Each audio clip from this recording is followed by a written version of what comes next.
Manuel Farage, Present. Robin Fiore, David Ehrenberg, Patricia Archer, Here.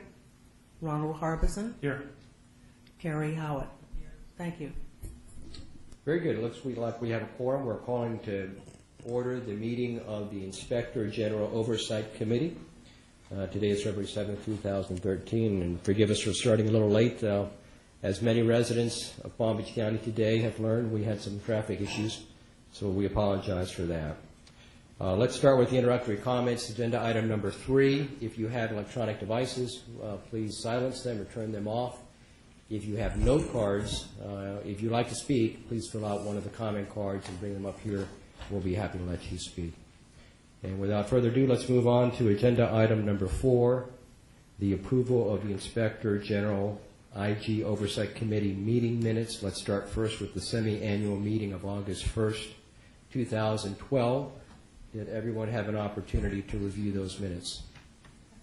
No. I just got them. Okay.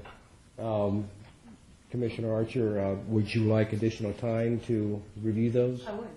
Okay, and we got these at the same time we got the workshop minutes of November 1st, 2012. Is that correct, Ms. Steckler? Okay. Well, if there's a motion to table until the next meeting, the approval of the minutes, I'll entertain that. So moved. Second. Motion by Commissioner Archer, second by Commissioner Fiore to table the approval of the minutes for August 1st and November 1st, 2012. All those in favor signify by saying aye. Aye. Aye. Motion carries unanimously.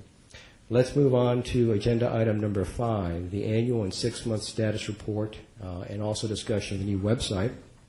And we have a presentation by Inspector General Steckler. General Steckler, the floor is yours. Here. Move up to the podium.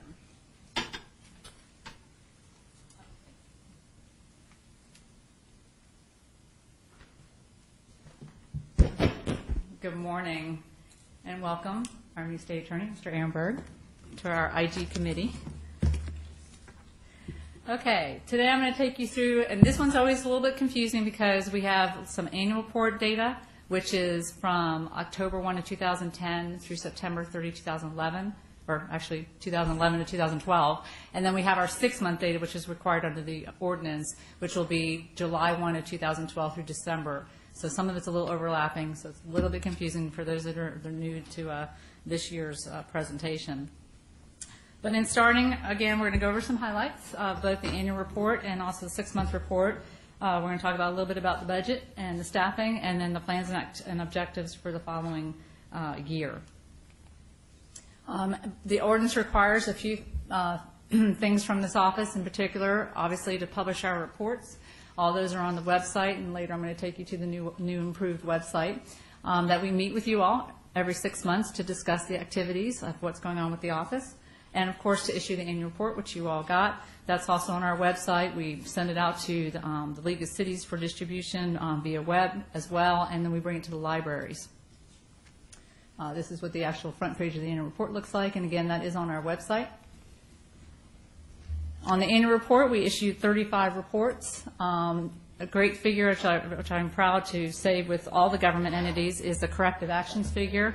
Right now, they've implemented 63%, of which, and 29% are in process. That's 92% if they continue on the ones in process that they are implementing. That is a great forward movement. When we talk about ethics reform, this is what it's about. It's really about, at the end of the day, do they make improvements to their processes, which they are doing.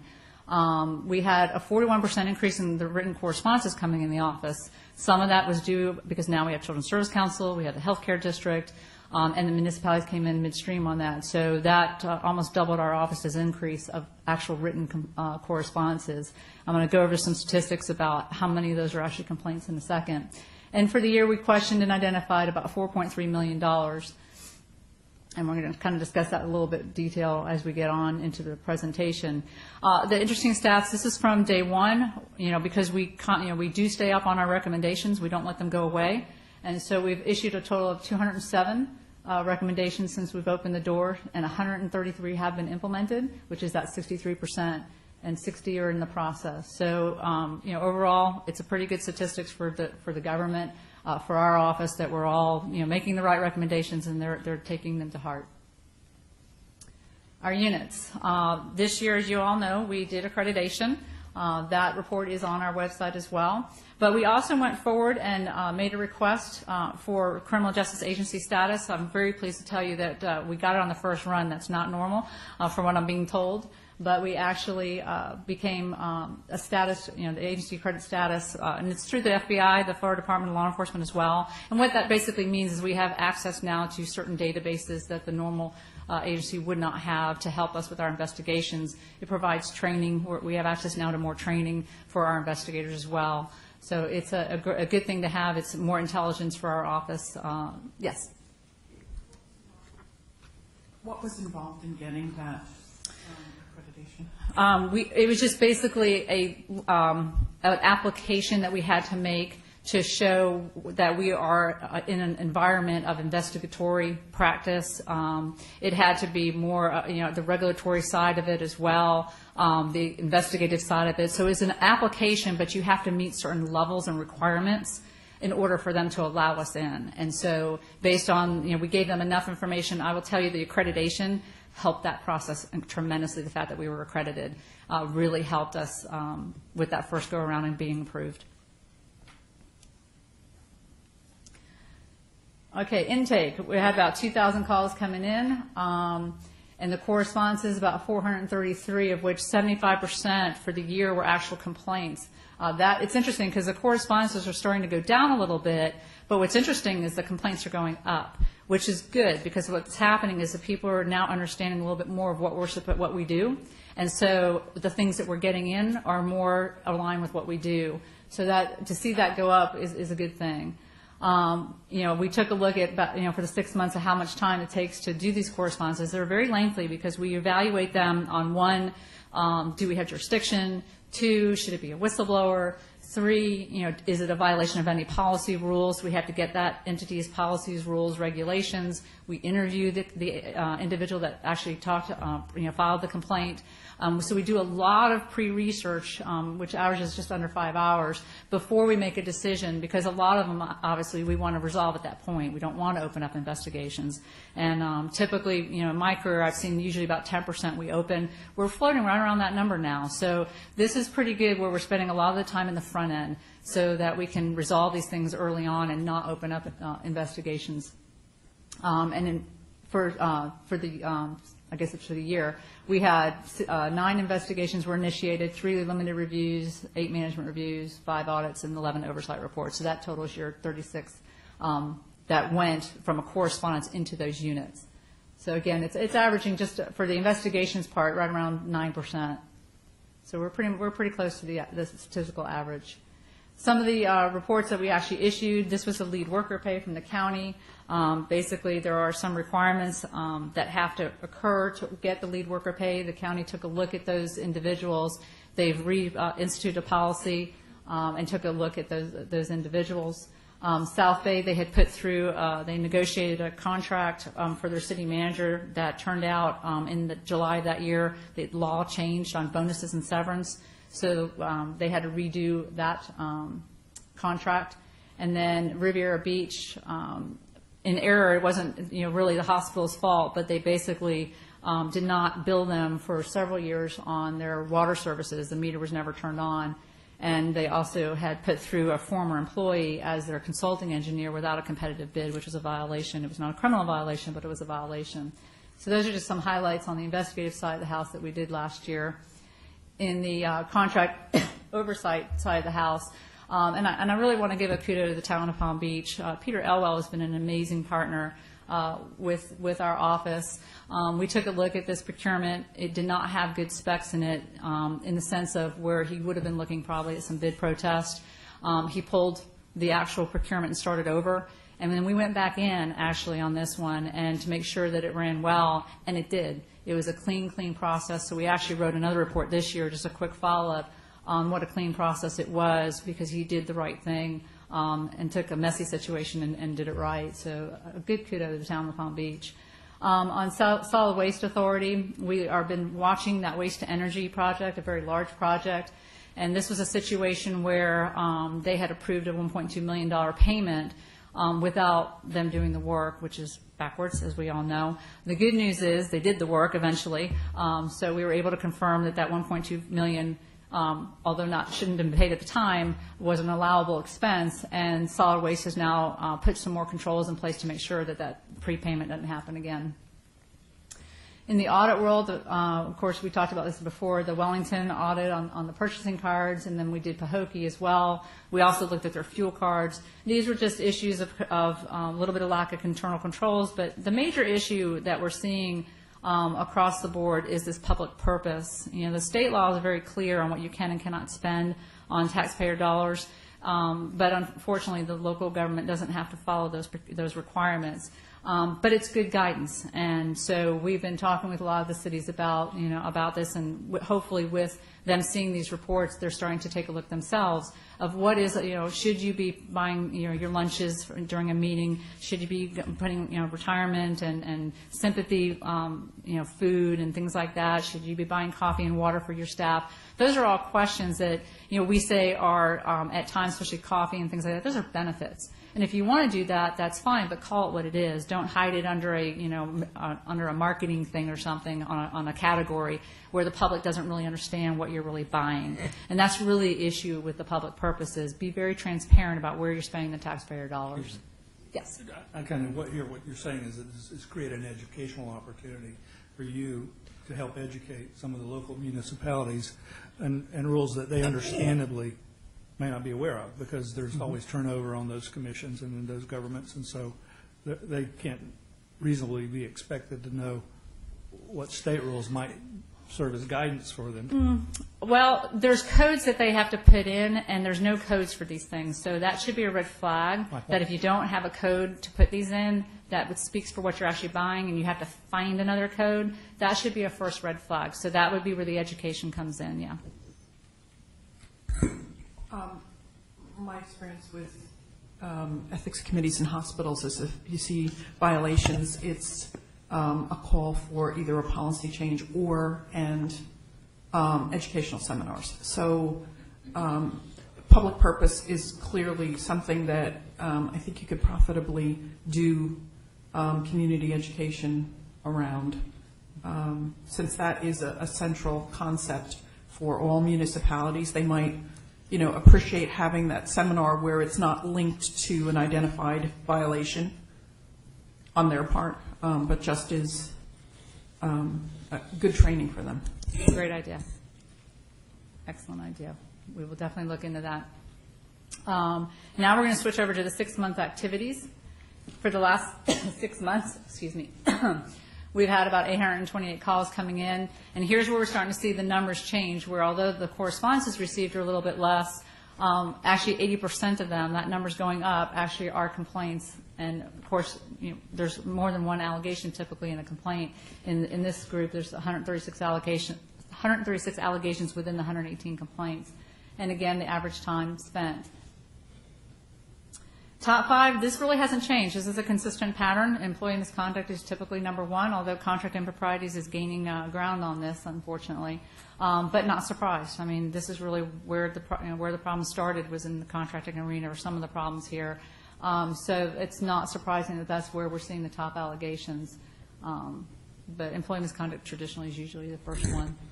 So a public records violation appropriately come to you in the first instance, or is there some other agency, entity, function that ought to be receiving those in the first instance? We receive public records complaints so when we know about it, we are the right place. If it's under our jurisdiction, we are the place that we can handle the public records of violations, absolutely. And we've had a few. That was just in the last 6 months. To date, in the last 6 months, we issued 17 reports, and another astonishing figure, it's always great to see these in the 90s.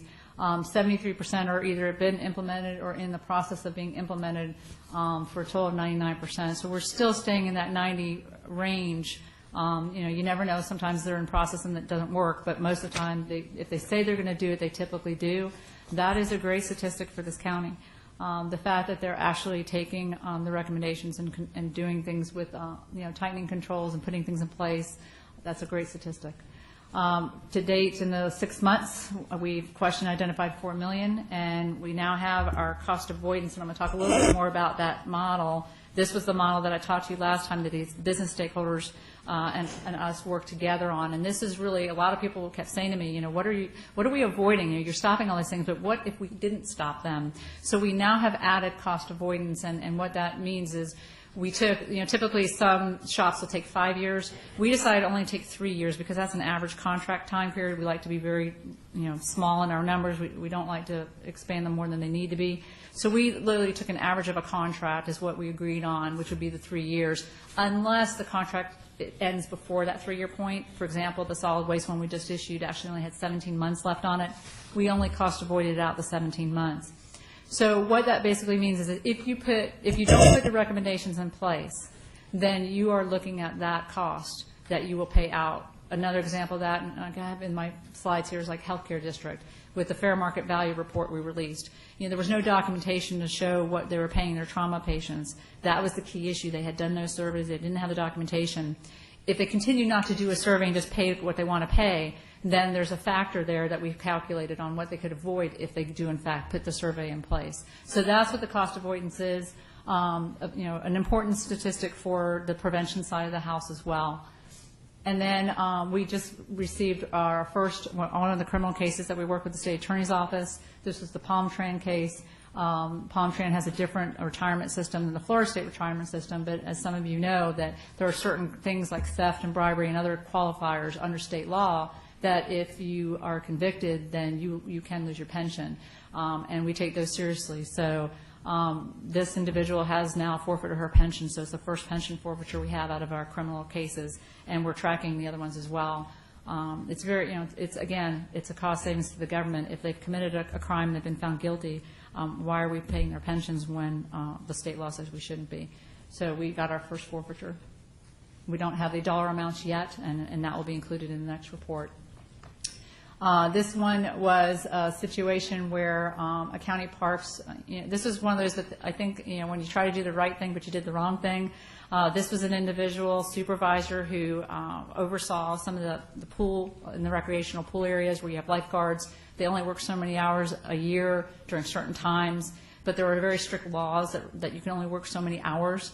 And because they worked more hours one year, she basically had them work without putting them on the books. It just wasn't a good way to handle it. I think her heart was in the right place, but we've taken care of that one, and actually Wayne, I think you were here somewhere. Wayne's been taking care of that one.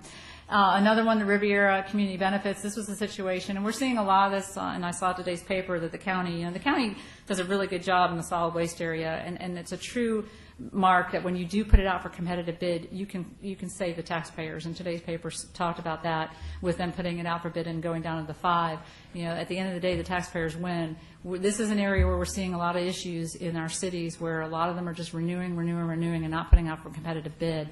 And you can cost save a lot when you do that. Not always, but certainly in the market today.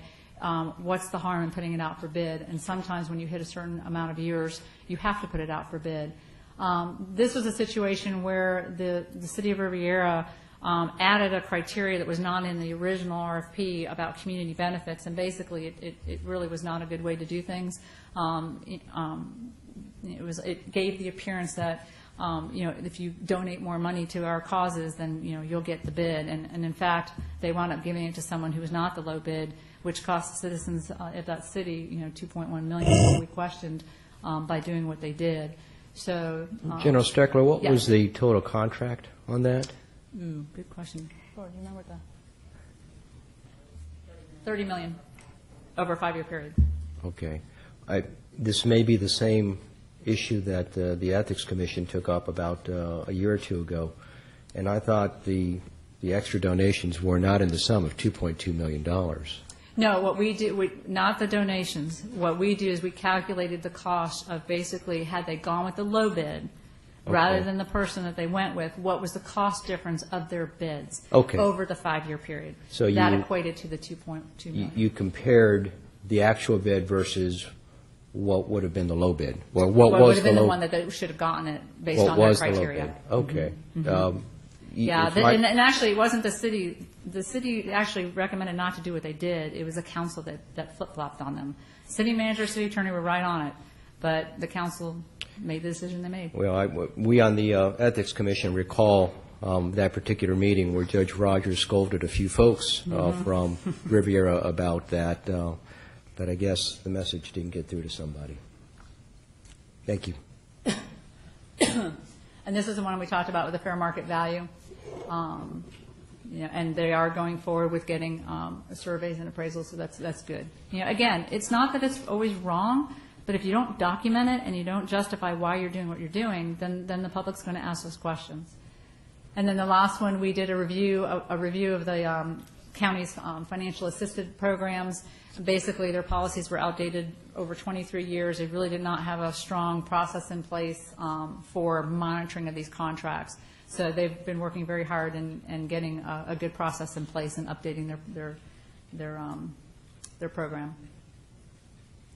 Open Sky, I think we talked a lot about Open Sky. This was one of those audits I say was an impactful audit because it was an enterprise audit. It hit many jurisdictions. It gave answers to a lot of folks.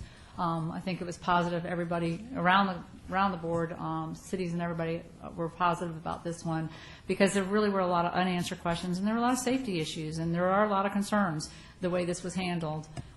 So at least it spells out for everyone, including the city of West Palm. More importantly, they need to know what they need to do. So now they have a good forward move on what decisions they need to make, knowing what they're faced with.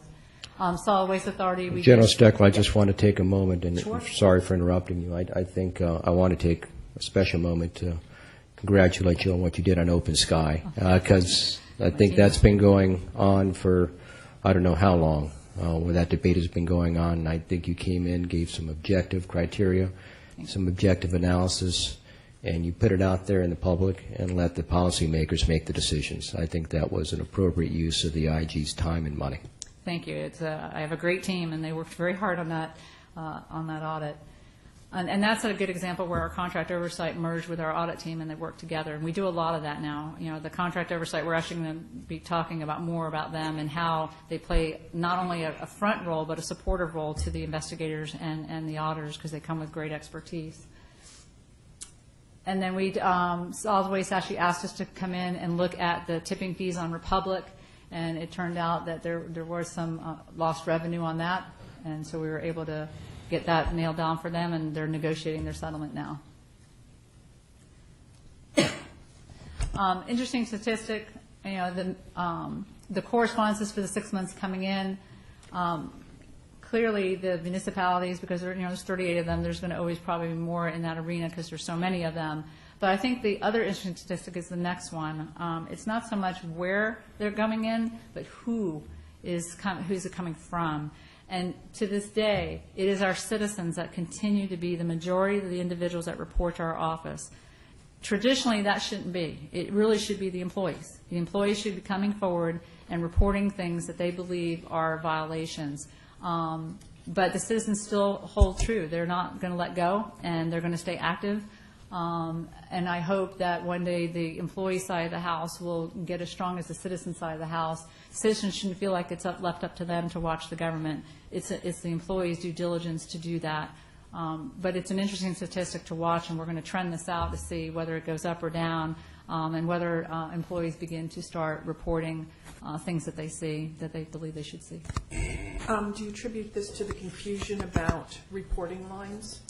Not so much a confusion about reporting lines as it is between our offices as it is that they just want to, I think there's still that, we'll just handle it. And sometimes it's still the education part. And we're going to be talking about the policy in a little bit. People still do not know, employees, commissioners, council people. I just had a talk with an individual that's newly hired, semi up in the ladder of a city, who was not informed of the reporting requirements. A council member went to him and actually said, hey, I think this guy's stealing from us. I think it's a theft case. And he had no idea that he needed to bring it to us. He just happened to be meeting us just to sit and talk. So there's still an education issue happening here where employees just don't know. They don't all go to the website. the people go to the website, but I'm not sure employees really go to the website as much as one would think. Are there other policies out there that discourage employees from reporting to the IG that you have become aware of? I do not know. I mean, obviously, we know about what happened in the county, and it's been resolved, and we're going to talk a little bit about that, but I don't know. You know, it's a theory that you don't know what you don't know, so we're not sure what's happening out there. And I'm going to talk about it a little bit more, but we've now asked Richard from the League of Cities to help us with that, because we really do need to put some, the ordinance requires reporting procedures. We need to have that in place. Thank you. What is the confidentiality of the complaints that come in? If someone from the community writes you a letter, how does that person's identity disclosed, if ever? All records are public, with the exception of if we grant whistleblower. But you can, in our world, you don't have to, it doesn't have to be notarized, and you can file anonymously, so you don't have to put your name on it. The hard part about that is it's hard to track down what you're talking about or call you, but you don't have to put your name on your paper. But if it's an employee, what we normally say is, call us first, let's talk through it before you put it in writing, because we can kind of gauge whether we can grant whistleblower or not. And whistleblower status, it's going up. We are granting a few more of those now because employees are starting to come forward.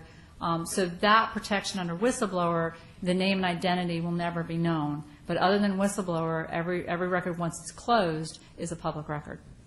But it's only after whistleblower status is granted. So if an employee sends you a letter, that letter is public record, including the employee's identity, until it's you who grants the whistleblower status, and at that point it's made confidential? It's we make sure that these are reviewed within a couple of days. So once we've reviewed it, we make the decision right up front whether it does or doesn't fit. Once I do the granting, and once it's granted, that identity will never be known. So we move those very fast because we obviously don't want the employee to be vulnerable.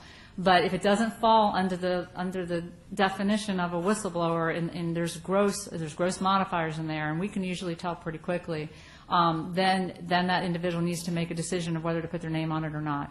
Some do and some don't, and some are okay with their name being out there. But technically, once it's closed, unless it's a whistleblower, that name can be released if somebody asks. And the last question: Do you know of any case where someone's been admonished or there's been retribution taken against someone who's written a letter to the Inspector General's office? We get a couple of calls. Normally, if we've granted whistleblower, we make it very clear to the management that we're in there and be very, very careful that unless you have well-documented reasons why you're affecting an individual, don't do it, because that will harm them later in a civil suit. We have a few, and then you have to balance that because we also understand some employees want to use this as a tool when they're not performing well. So you have to find that balance. But, they call us. If they start feeling pressure, they'll call us, and we'll move on from there. Whether I have to call the department head, most of them don't want problems. Most of the department heads do not want, a lower level supervisor retaliating against an employee. So usually I find they stand to the plate the right way. I have a question. I'm relatively new, so I've been reading diligently, trying to, figure out what's what and where everything is. And I have gone through the entire ordinance, and I see nowhere where the OIG has the authority to grant whistleblower. They say in Section 2432, it sets out that retaliation or interference is a violation of the ordinance, and it can be punished pursuant to 125.69 of the Florida statute. But that outlines what the whistleblower is, but it does not give authority to the OIG. I know. It's in there. I don't have it with me. If we want to take a moment, I can find it for you. But both the Executive Director of Ethics as well as myself have been designated the individuals to grant whistleblower. And under the 112.3185 Florida statute outlines the responsibilities. Traditionally, it's usually in an IG office, and it outlines those responsibilities. So you're saying in that statute it grants the OIG authority to establish whistleblower? The ordinance granted the authority that we would be designated as the individual for whistleblower, and then when you go to 112, it talks through how it's done. Mm-hmm. I don't see that. I don't have the ordinance with me, so if okay. Mr. Chair, Maybe I can. if your general counsel can send an email Sure. to the entire oversight committee, and that way we can continue with the presentation. Absolutely. And Commissioner Archer, is there a specific question you'd like the general counsel to answer? I'd just like to know where authority lies to grant whistleblower through the OIG. Yeah, Because I've not NAPRA been will able to find it. Okay, Okay. thank you.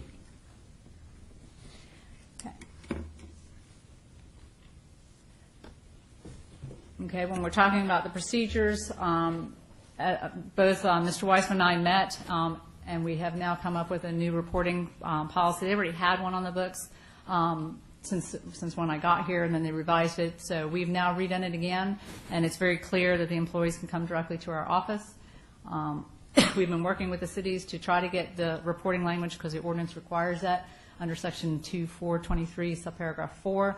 And we've now asked Richard Wycliffe to help us with that so that we can get everybody into compliance with having reporting procedures to our office.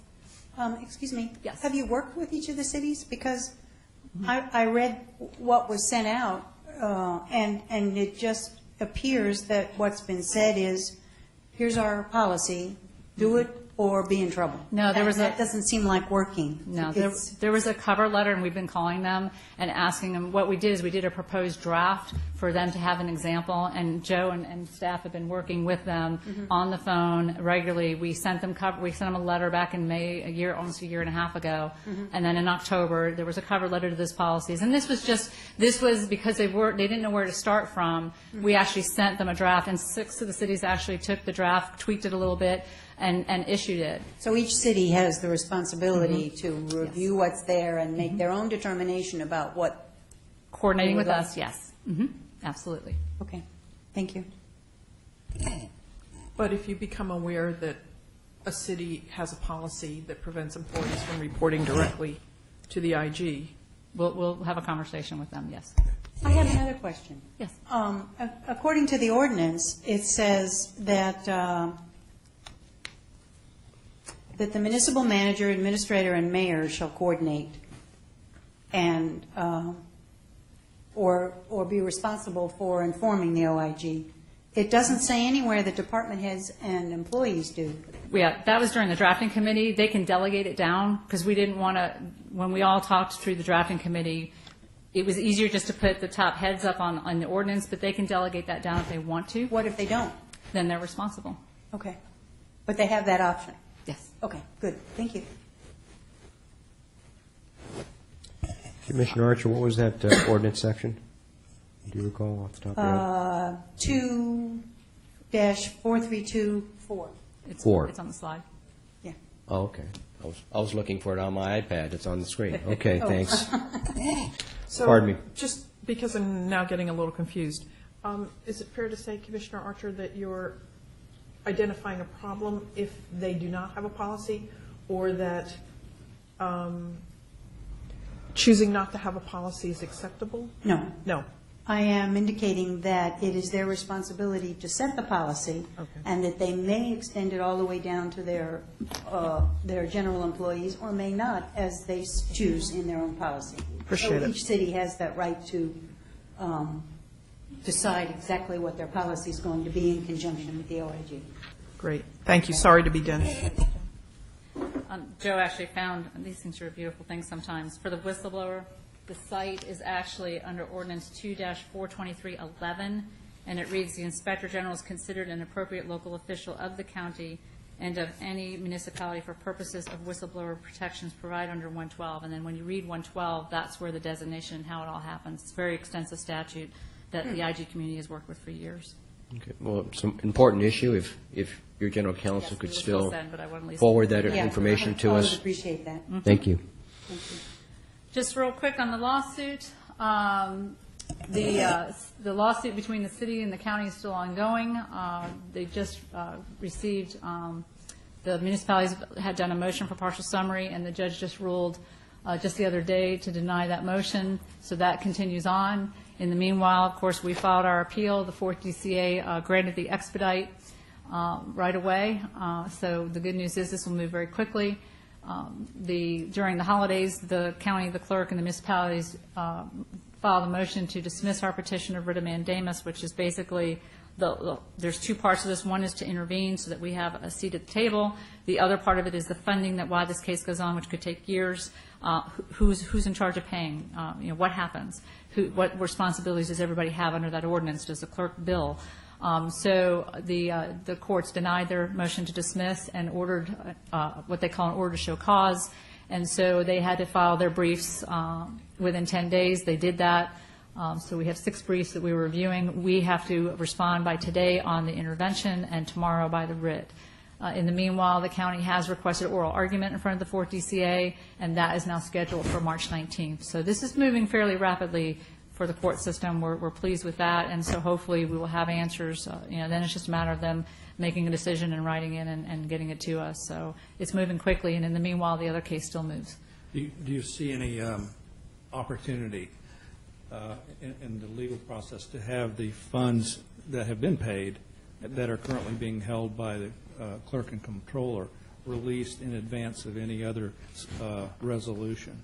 It can't happen. I mean, the bottom line now, it's up to the judge to decide whether or not any of this happens. They can't piecemeal it. So the hope is that the courts will rule one way or the other that the clerk needs to bill, collect, and deposit, and whether the cities need to pay their fair share while this is going on, whether the county pays the full share. The courts will make that decision now. Just to give another snapshot, and this does not include the 3 entities of solid waste, Children's Healthcare, or Children's Service Council or Healthcare District. This is just the county municipal budget. It's now at $6.1 billion. Their contract activity is about $1.4 billion, which is enormous. This is where it's important to have oversight over the contract side of the house. Our minimum funding, if we apply the formula, is 3.6 for the cities and the county and the municipalities. We requested $3 million. Of course, we all know that a lot of that's not being spent. In fact, here's where we're at. I had made a decision last year that we were going to do our best to try not to keep hiring, knowing that the clerk had stopped the payments and stopped the money, and that this is all now in the courts. But it's difficult because the workload, as you saw, 41%, it's increasing. We are buried, and it's getting very difficult to function. Last year, the Board of County Commission bailed us out, and technically they appropriated it, it's there, but it's a hard one to do when you know it's there, but yet it's not there. So whether the board's going to have to do the same thing again this year, hopefully the courts will rule before that and this will get resolved. But right now, we are budgeted with the other entities, the Healthcare District, Children's Service Council, and Solid Waste at almost 3.79 mil. We've only spent $536,000 in the first quarter, which is October, December of that budget. So the Healthcare District and Children's Services are actually contract And solid waste parties. Okay. And they're all paying. So they're paying into a separate. They're paying. Mm-hmm. So one of the difficulties for me with all these numbers is when there are, gross numbers and then the budgets are cut out. Mm-hmm. So it's not clear to me how much of your increase. For example, you said most of the correspondences were on account of these new entities. So I can't tell how much of what you're spending, what you need to hire, that sort of thing, are attributable to those entities as opposed to the county and the municipalities. Can you just help me understand where your hiring needs are? Yeah, I think, and I'm going to test my memory here, I think we asked for 6 FTEs initially for Healthcare District and Children's Service Council. We already had like 2.5 for solid waste. And what's difficult, it's like you get, half of a contract person, half of an investigator, all of an auditor. But it attributes to about 6 positions is what we attributed to that. Mm-hmm. And we do have them pretty much on those as much as we can now. This year, solid waste is keeping us very busy.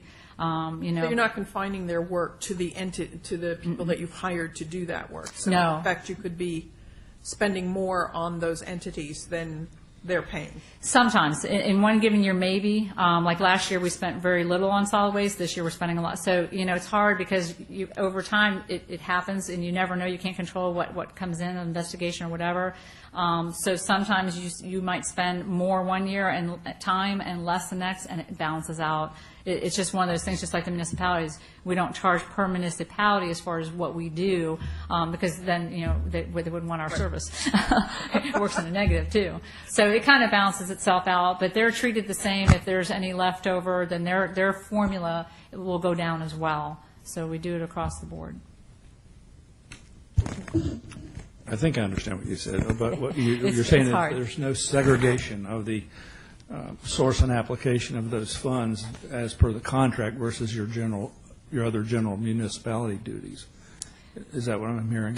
We keep track of what those technically what 6 positions would be, because we try very hard to give them that amount of service. It won't always happen, but Right. we try. Because But we haven't even filled them if I all. were one of those contracting entities, Right. in view of the current situation, I might be asking, am I funding the Inspector General for the rest of the, That's right. for all of its other county activities that aren't presently being funded? And I think that would, if I were with the Solid Waste Authority or the Healthcare District, I think that would be a legitimate question I would ask. Absolutely, yeah. And so that's why we're making sure we put enough hours in, and if we don't have all the staff, then their budget gets reduced and it just carries over to the next year. That's what we did last year. We were very careful that they're paying and they deserve the services. So we do monitor that, and for the, like I said, this year. And so, or another way of, perhaps maybe you're saying is that those entities that are paying are getting fully serviced, perhaps to the exclusion of cities and other municipalities. In some respects, yes. I mean, there's only so many staff, so, and we do have to give them full-fledged, so, Okay. yeah. It's a very careful, delicate balancing act, there's no doubt, and it's difficult. Have you not accomplished something that's critical? Well, what we're having to do is put things in pending. I mean, eventually it'll get done. I think the harm here is the timeliness. I mean, things are taking a lot longer because they're impending, because we don't have enough staff to do all the work. So are you triaging, or are you just Yeah. doing first in, first No, service? we triage. We may start a case and then put it on the back burner because another important case, I mean, I can tell you, as you all have been reading about South Bay, I mean, that became a very important matter for everyone, both the county and that city itself and the citizens. So we had to stop an audit to get on that one immediately. So we always triage, and unfortunately, and maybe that's sometimes what frustrates some of the cities. We start something and then we get pulled off because we only have a couple of staff, and something emerging happened, and we got to get in there because people need answers. So we are constantly triaging, and that's difficult for staff. Right. They got to shift gears all the time, but we do a lot of triaging. General Steckler, excuse me Yes. for interrupting. Can you give us a reminder of how you're structured, your office is structured in It's- terms of... it's the coming next up. slide? Okay, good. Thank you. Oh, it's almost coming up.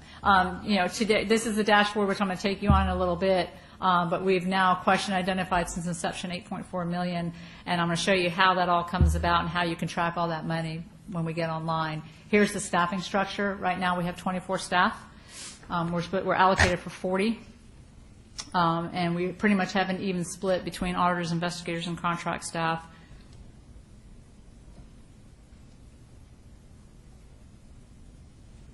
Does that answer your question? While you're doing that, Yeah.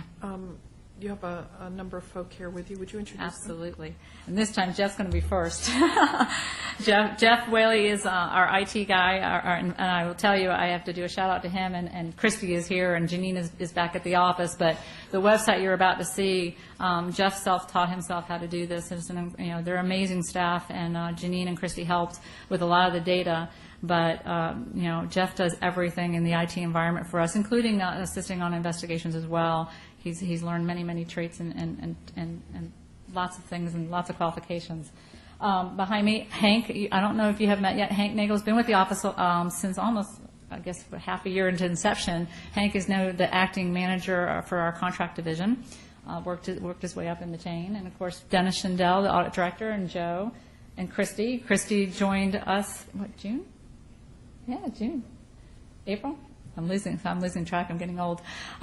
Christy handles all of us. She handles Dennis. She handles me. She handles Rob. We're going to have to give her a new title because she's been a paralegal these days as well. She's been an enormous asset to our office. And then we have Angie. Of course, Angie. We call Angie the angel because she handles all the incoming calls with her team. It takes a lot to do what she does and to put up with. They're not always nice calls. But she's just got that warm and friendly, and so does her staff. Next to her is Flora. Flora is the supervisor for the investigative unit. And who else is here? Is that it? That's it? That's all. The rest are working. I'm a taskmaster, I know. Okay, initiatives and outreach. The staff just met. And we did our upgraded strategic plan. We try to do that once a year to try to see where we're at with our plan. Actually, our 4 goals didn't change much, other than we added entities under the jurisdiction, because it's no longer just the county. But what did change was a lot of, we did our SWOT analysis, and all this will be published once we get it all down in writing, like our one that's up there now. But it was interesting how our SWOT analysis changed since we did it about a year and a half ago. You may want to describe for some people what a SWOT analysis is. Good, thank you. It's where you look at your strengths, your weaknesses, your opportunities, and your threats. And it's important to keep that in focus, because you realize, where are your assets and where are you doing well, where are the areas where we need to improve on, and, wherever the threats and opportunities are, those are really the ones we want to focus in on too, because you really want to move that into a strength, or, rather than a weakness, you want to move into a strength. And it's not just the public and our entities, it's our staff. They're a very, very important aspect to our office, and we really spent a lot of time this year on our staff. They have been put through a lot, and they do a lot, and they're performing amazingly. And we don't really take the time out once in a while to say, you know what, job well done, and that we need to support our staff. So our directors and our management team focused a lot on in-house and how can we keep them focused and do the good work that they do, and tell them we're proud of them. General Streckler, if you can, and obviously I'm sure it was a lengthy process, but can you give the committee a quick version, a Reader's Digest version of what the SWOT items are? Ooh. What the items were that we actually came up with, you're talking about, or just how we went about it? I think we understand the general idea of how you do this, but for instance, and I realize this is off the cuff and not part of the presentation, so forgive me for putting you on the spot, but what were the strengths that you identified in addition to your staff? Strengths were things like our website, our transparency, our quality of our reports, the qualifications of our staff, our relationships that we've built with our law enforcement community, things like that were on the strength side of the house. On the weaknesses side of the house, our maintaining our staff, our budget, were all areas of weakness. Opportunities, clearly our stakeholders and some things I'm going to be talking to you about with the colleges and how we can educate, and also, the audit area where we know we're having a hard time recruiting. I'm going to talk to you about that in a minute. Opportunities just to keep, ethics reform moving forward. So there's a lot of things on that side of the house. And then on the threat side, obviously the lawsuit would be definitely one that was on there. Love the media, but they actually, hit all across from strengths, weaknesses, opportunities, and threats. So those were like some just, off the cuff that we did. But, it's an opportunity where management really, nothing is a wrong answer, and everything goes. It's a time to be honest and deal with what we're dealing with, and especially in-house, your own office, and what are the things that we can do to build, whether it be morale or support, whatever it is. So all those things, we put it all in line. That's when we talked about our contract oversight team. It's very common. Usually it's investigators and auditors. Auditors feel like they're the stepchildren, but we have a third arm in our contract side of the house, and how do they fit in, because this is somewhat different than a typical IG shop. Usually they have evaluations, and they really are such an asset, so how do we form them to, now that we're using them on audits and investigations, and yet we need them to produce. It was a deep, deep discussion, because they are an amazing asset, and we've got to make sure that we keep them focused and produce, but at the same time they're support staff. So things like that, you take a real hard look at what you're doing. We've been in this now 2.5 years. We know our staff pretty well. We know the strengths. We know the areas where we need to improve collectively. And so a lot of it was spent on that as well, in addition to the public. Because if they're good inside and healthy inside, then they do good work, and they want to be doing what they're doing and championing. Thank you. What we talked about a little bit earlier, the business stake model, the stakeholders, we talked about this, the cost avoidance. This is a definition, and that is on our website as well, so people understand what these terms mean. They just click on it, and it will tell them. And one exciting thing I'm very excited about, one of our business stakeholders stepped to the plate and contacted the State College, and we had a meeting just the other day, about a week or so ago. And the big discussion, and we've actually been talking with the Institute for Internal Auditors as well, we're on a project team with them, Dennis is on that, recruiting, and I've said this before, in the audit environment is extraordinarily difficult in South Florida as well as a lot of other places, because we're not talking about your traditional CPA. We're talking about a government auditor that understands when I say yellow book or red book what that means. And the IIA, the Institute for Internal Auditors, is now recognizing and realizing that this is an issue that they want to take on. The Palm Beach State College is now, we're in discussion, interested, whether it be a curriculum or certification. They are now interested, and so collectively we are going to move forward to see if we can make this a real thing. In fact, this afternoon we're going to be going to the State College, and there's a job fair or job intern open house. We will be now going there. There are apparently a lot of students that are interested, because this is a field that is so ripe for kids coming out of school and being hired, because there's such a need. So I'm very excited for the future, not only in this county, but nationwide. In the federal government, people need government auditors, and there's just no that we know of, no university per se actually has a master's degree or a bachelor's degree on red book and yellow book government auditing. It's always tied to accounting or some other business aspect. So this is really exciting stuff, and it could really be a great thing for the future in this environment. Well, I'm just corroborative in this comment, but even the CPA profession has additional certification or requirements for even CPAs to be able to do government auditing. So even that, my profession recognizes that is another discipline even beyond what we are trained to do as accountants. So we're real excited about this. And if they could actually make a degree from this, and I mean, people from all over the United States would do this, because we don't know of any that exist. So it might be one of those. They're very excited about ethics reform. They wanted to do something and be a part of it. This might be it. So we're excited.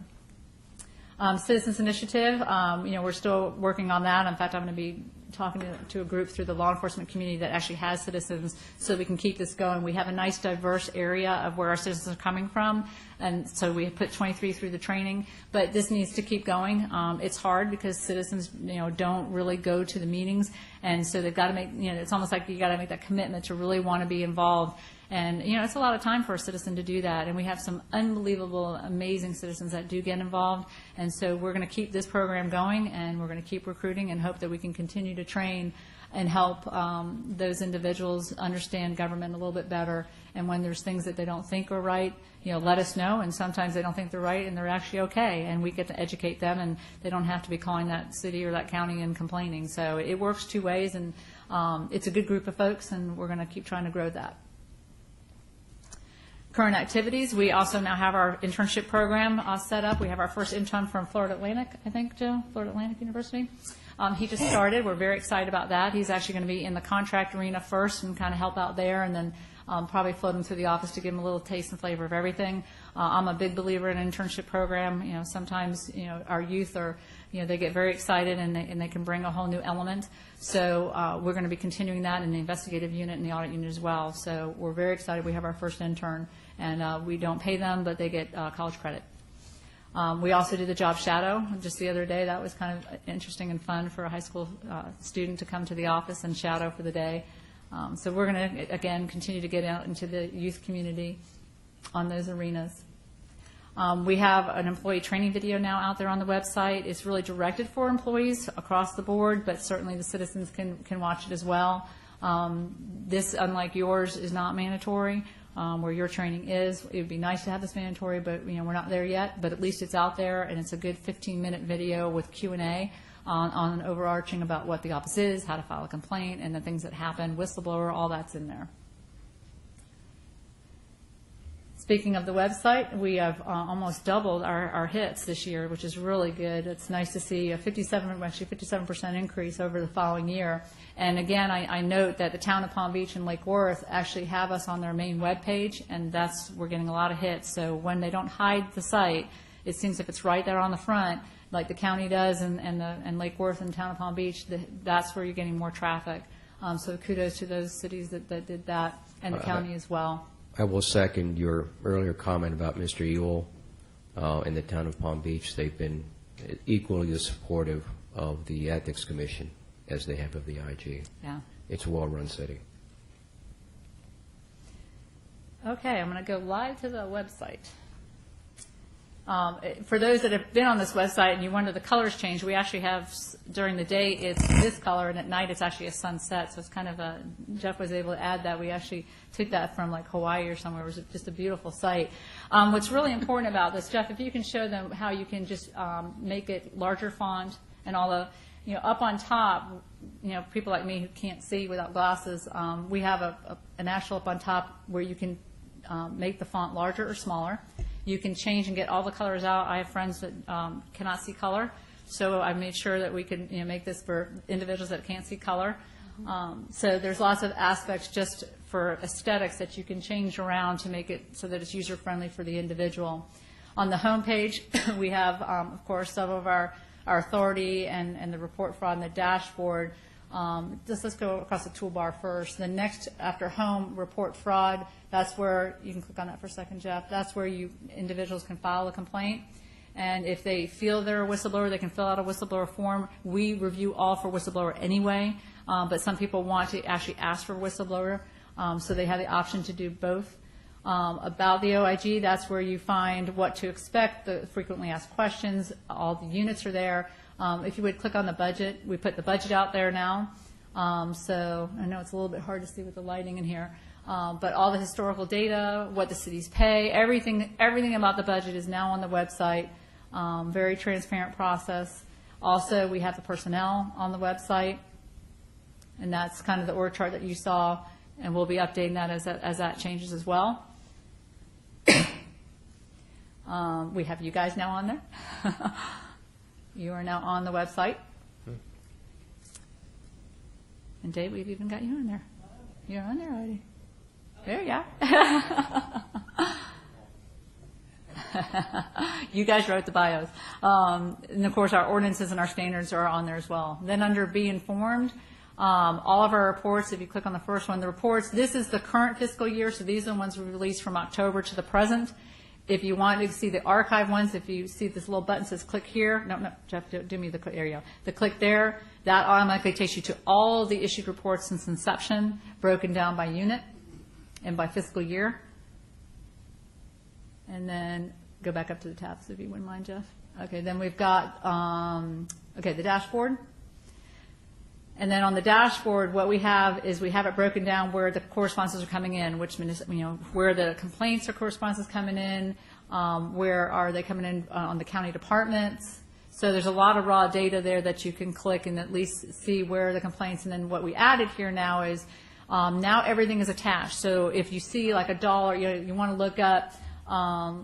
Let's just pick Lake Worth CDC Management number 7. You want to click and see the report, where did we come up the money and all that. It's all tied together, so you can, or just click anyone, that's okay. You just click and the report comes up.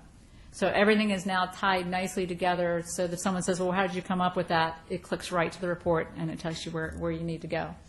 So we're trying to make this as user-friendly, and this is actually our stakeholders, our business stakeholders helped us with that as to, what did they think would help enhance this website, and that was one of their recommendations, is to really tie it back so that there's, we say it's, a million, where did we get it from? Well, here, this report, click here.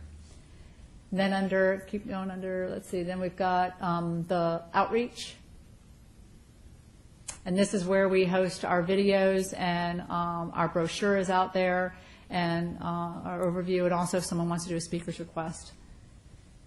Then the lawsuit, if any of our legal people or individuals or those that are in the community that actually are interested in the lawsuit, we actually have uploaded every document of this lawsuit and the statuses to keep the public informed of what's happening. So if anybody really wants to read law, there it is. And so we keep that updated as much as possible, as soon as we get things in.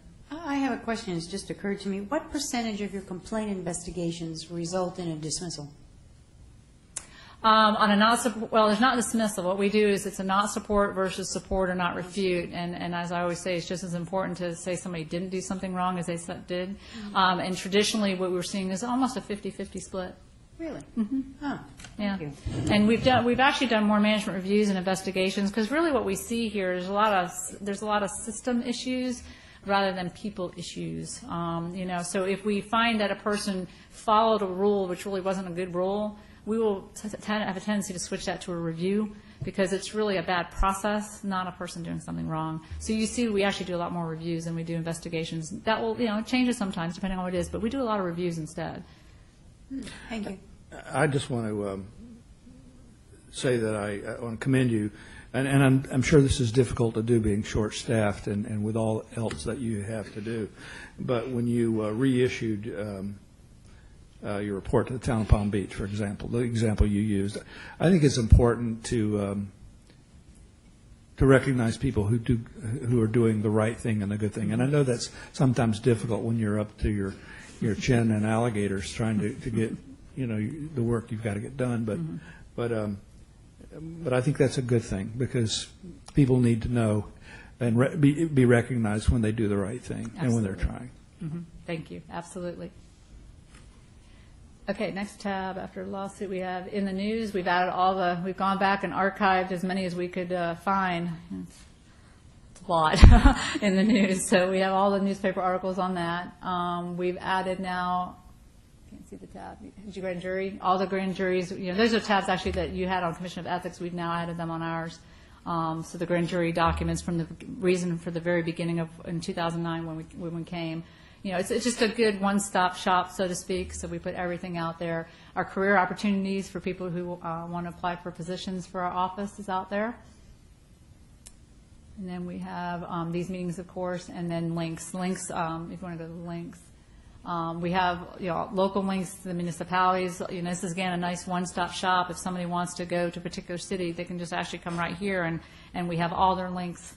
As well as we've added best practices in procurement. A lot of the cities and others have asked us, where are the best practices? Since you can't give them to us, where are they? So we've actually put those on the website so that it helps government know where to go to see what's out there. Many of the governments do follow these things or try to follow them. So we've actually put them out there now to help. And then, of course, we have other state and national sites up there. We'll put whatever somebody wants that's helpful to them. We'll add that link site to that. And then, of course, our Citizens Initiative, we put that now on the web where an individual, a citizen can now just request it via the web. If they don't want to call, they can just fill out a form and we'll contact them. And that's pretty much the new website. Then go back to my presentation. It'll be good. Thank you, Jeff. And those are just slides from the actual website. So that is all I have. Thank you very much. Questions? Do we have any comments from the members of the committee? Commissioner Harbison? Well, I'm continue to be impressed, and the fact that you've gone on and the amount of time that you've been in existence to get all the certifications you've got together with the important work product you put out makes me very proud, frankly, of your office and what you're doing. Thank you. I'd just like to Fiore? congratulate you for your outreach involving citizens, involving the university, involving the business community. It's a grand scheme, and I mean that in the best possible way. I think initially there was a great deal of trepidation. There probably is still a great deal out there. So the human face that you're putting on it, the various ways in which people have access to you now are just really, really well thought out, well done. I encourage you to do more of that. In whatever fashion you can, given your budget and the amount of work that you're doing. So that was a piece that I think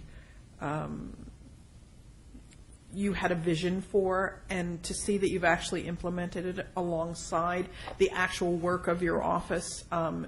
So I just want to commend you on your vision and on the folks who share that vision and developed it with you. Well done. Very good. We have comment cards for agenda items 6B 6, I should say. We have two general comment cards from Mr. Rogel and Commissioner Santa Maria. I didn't know if you wanted to speak now at this time or at agenda item 6. Mr. Rogel, Commissioner Santa Maria. Either way is fine by us. I just didn't know if you wanted to speak at this time or at 6.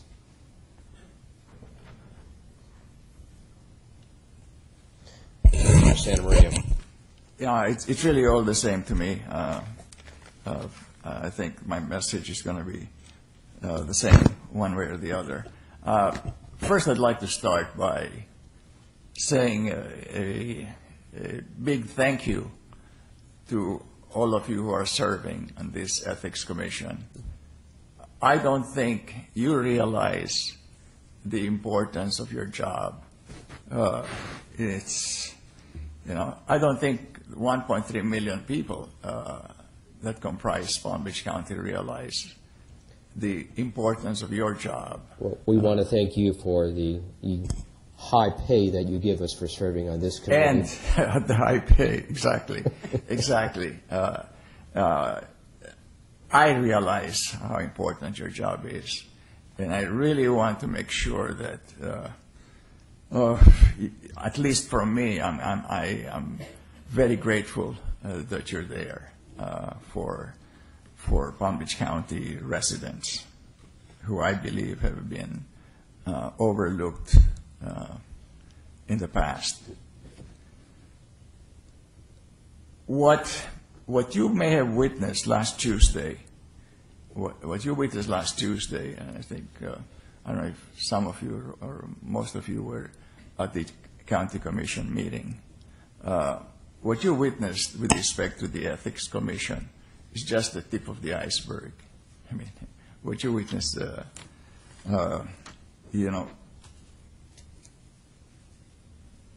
I don't know if you were aware that the initial draft of the both of the ordinance to establish the Office of Inspector General.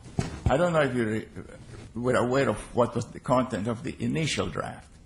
The initial draft had the County Commission involved in the hiring, the firing, and the funding of the Office of Inspector General. I was dumbfounded when I read it the first time. I said, how can the fox be in charge of the chicken house? And it was the public outcry when the public was finally informed that this was the initial intent of the Office of Inspector General. So slowly but surely, with public response, the things changed slowly but surely. Eventually, I would say we have almost a truly independent Ethics Commission and Office of Inspector General. We've gone a long way, but I think there's still a little bit more to go before we and I stated, you probably heard me say that the Office of Inspector General, 99% independence is not enough. It's got to be completely 100% independent. The only way that we will accomplish the intended goal is the elected officials must be completely out of anything to do with the way the Office of Inspector General and the Ethics Commission does their work. I mean, you've got to insist and demand that both the Ethics Commission and the Office of Inspector General must be 100% independent. That's what the public wants. That's what the 72% of the public voted on. And I would say if there were another referendum, I'm sure it will be above 90% of the public who will want this type of oversight. I think, modesty aside, I have a unique background as an elected official. I have a unique background because I've been on both sides of the fence.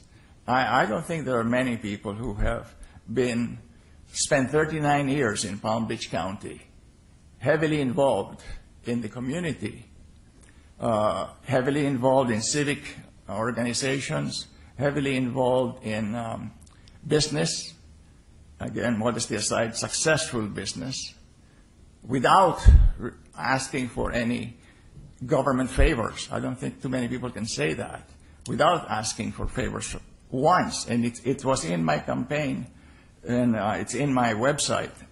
There is no one that can say that I asked for a favor from any government entity in my 39 years as a businessman in Palm Beach County. And I am now in my 7th year as an elected county commissioner. So I've learned a lot.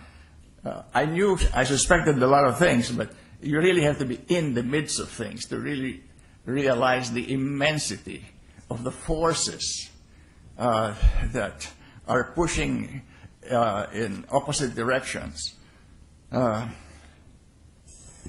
Commissioner Santa Maria, we meant it when we said earlier this week that we were impressed with the courage of yourself and the county commission in implementing the ordinance, because I think you recognize that the Ethics Commission and the Inspector General, when you compare ours against those throughout the country, are some of the more independent, if not the most independent in the country.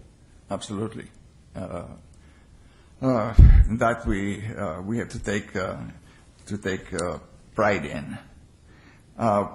In 2006, as I'm sure it's already been repeated, that the national magazine labeled us Corruption County. And it was that message that made me decide that I was going to see if I could do something a little bit to change that perception, that image of Corruption County. So I decided to throw my hat in the ring.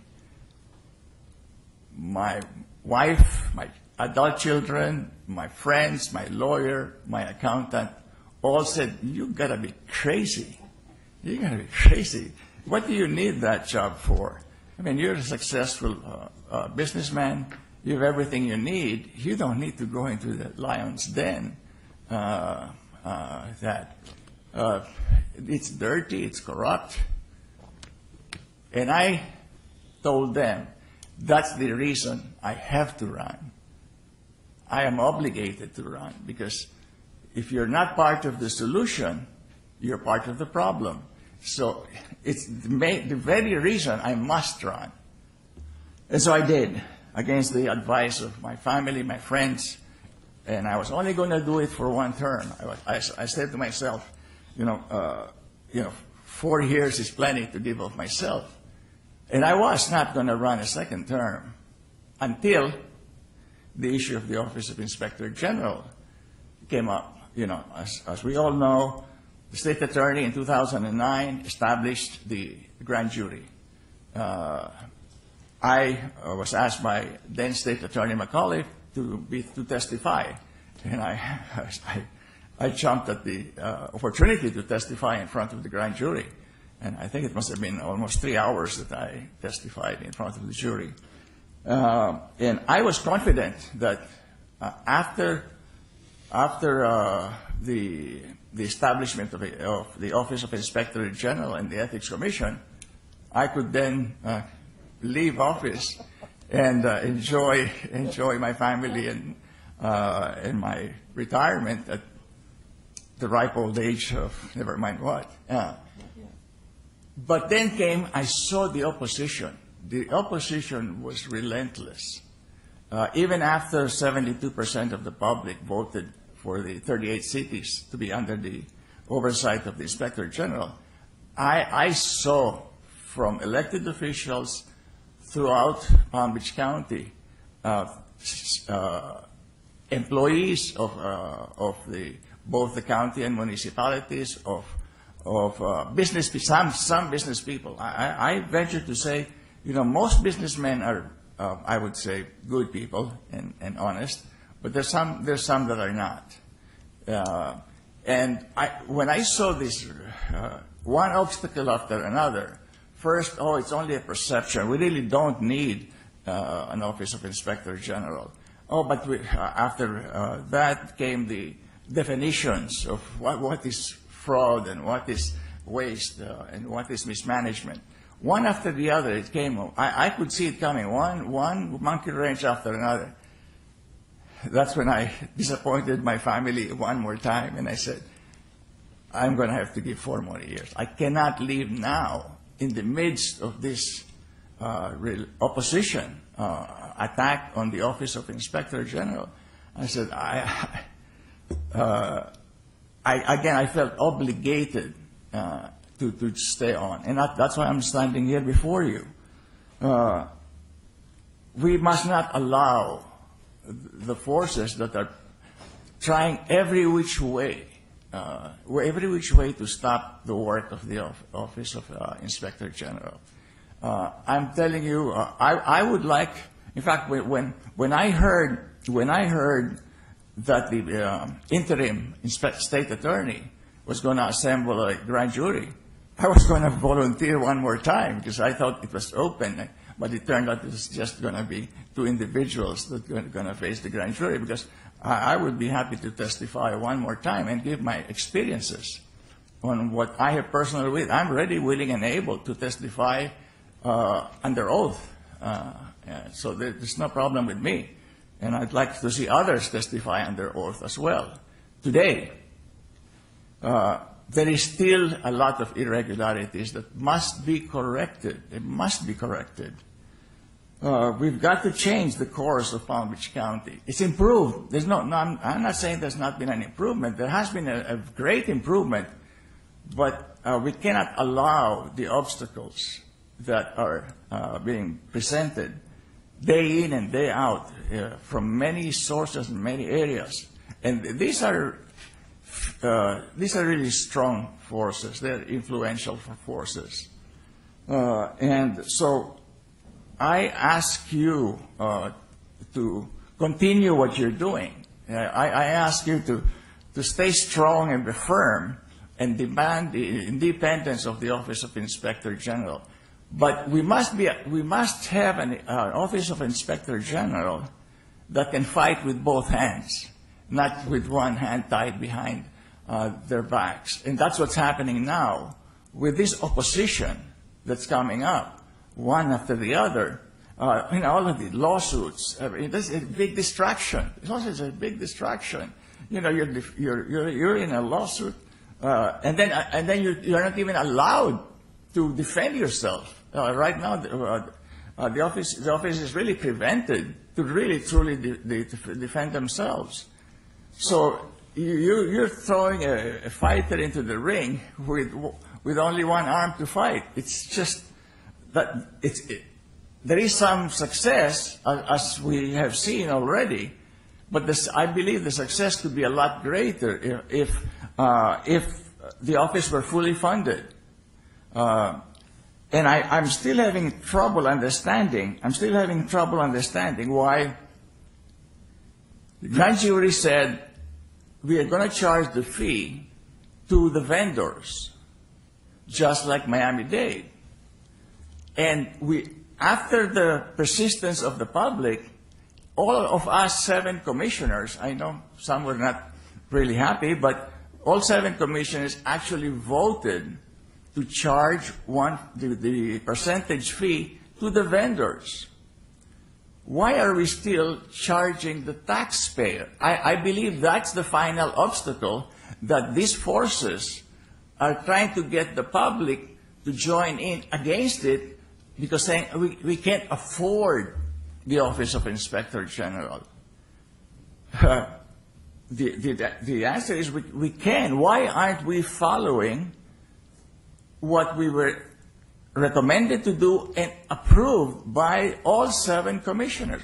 Why aren't we doing it? I still have a difficult time understanding all of these technicalities that are being explained as the reason, but we're still not charging the vendors.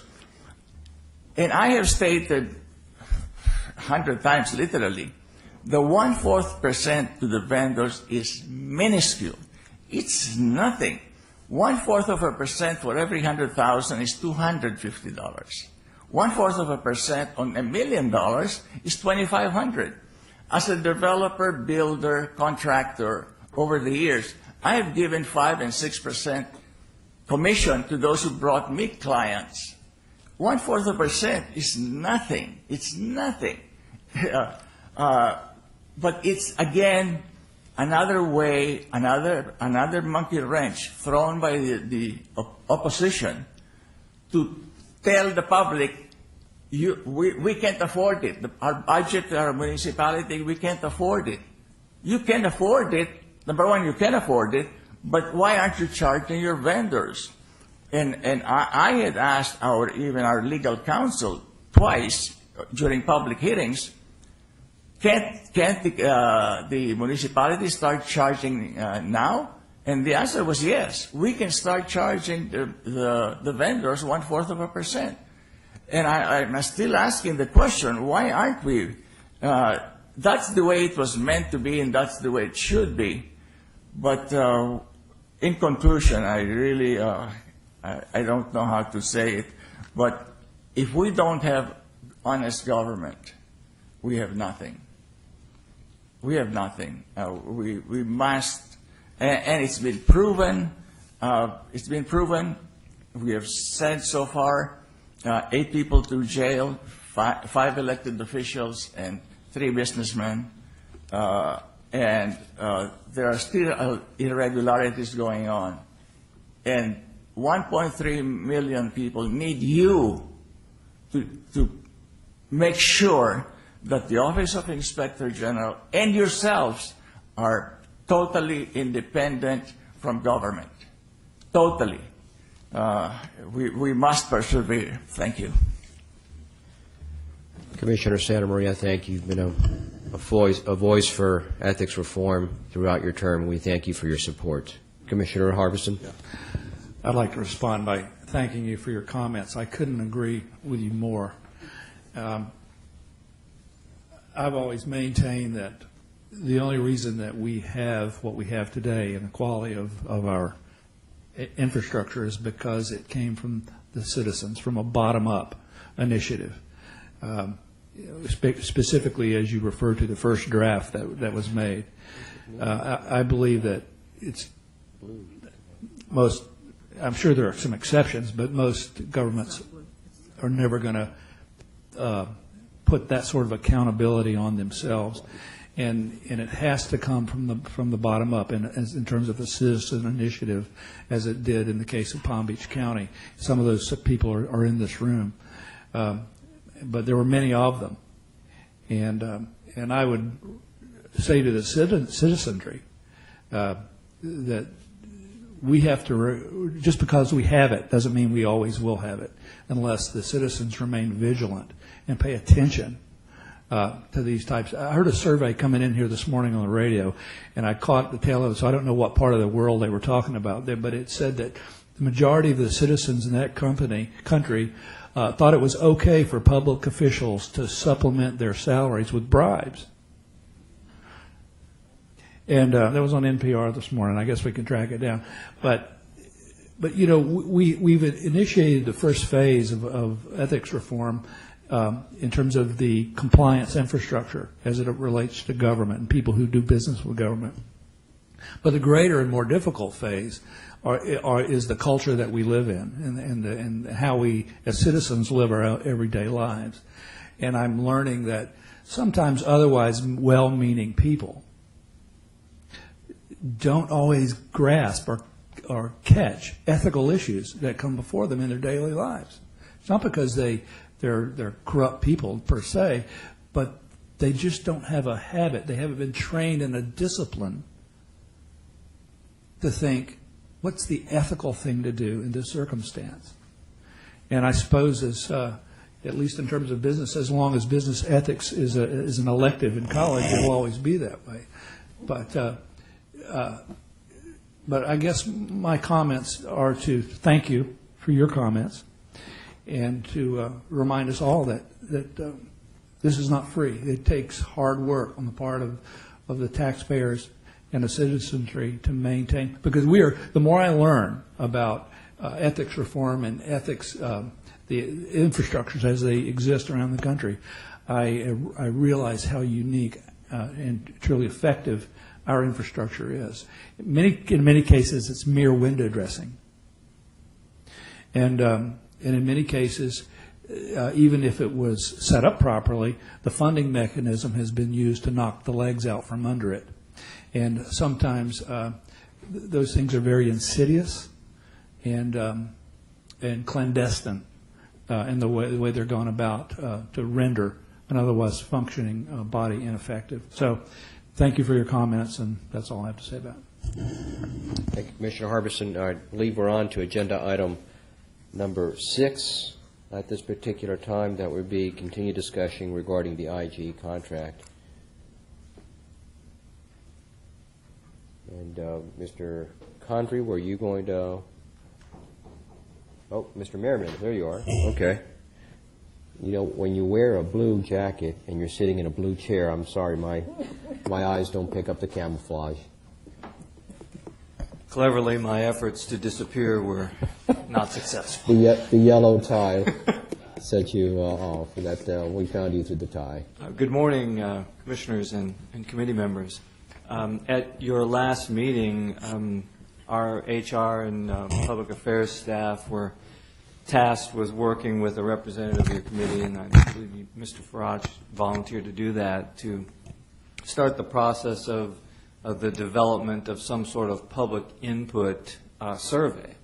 And Leilani Yan, who you are very familiar with, the commission, as it relates to your now ongoing search for a new director, and she'll be here this afternoon, worked with Heather Sherm, and Heather's right here, with our public affairs staff, because in the county we've done public input type surveys for budget and other things that are web based.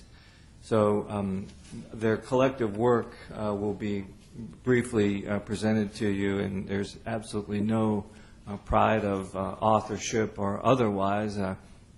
My suggestion would be that take a look at this and perhaps do whatever you would like if you want to continue this process and in making refinements and what have you. But Heather, you want to go ahead and walk us through that? I have a hard copy version for everybody. Thank you. Morning, Ms. Sherm. Is your microphone on? There you go. All right, Thank you. I provided you hard copies of the survey. I don't think it's on.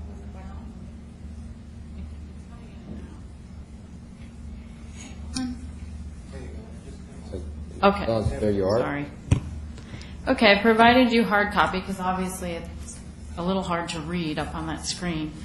But basically what we did was took what Leilani put together and put it into a tool that we use called SurveyMonkey.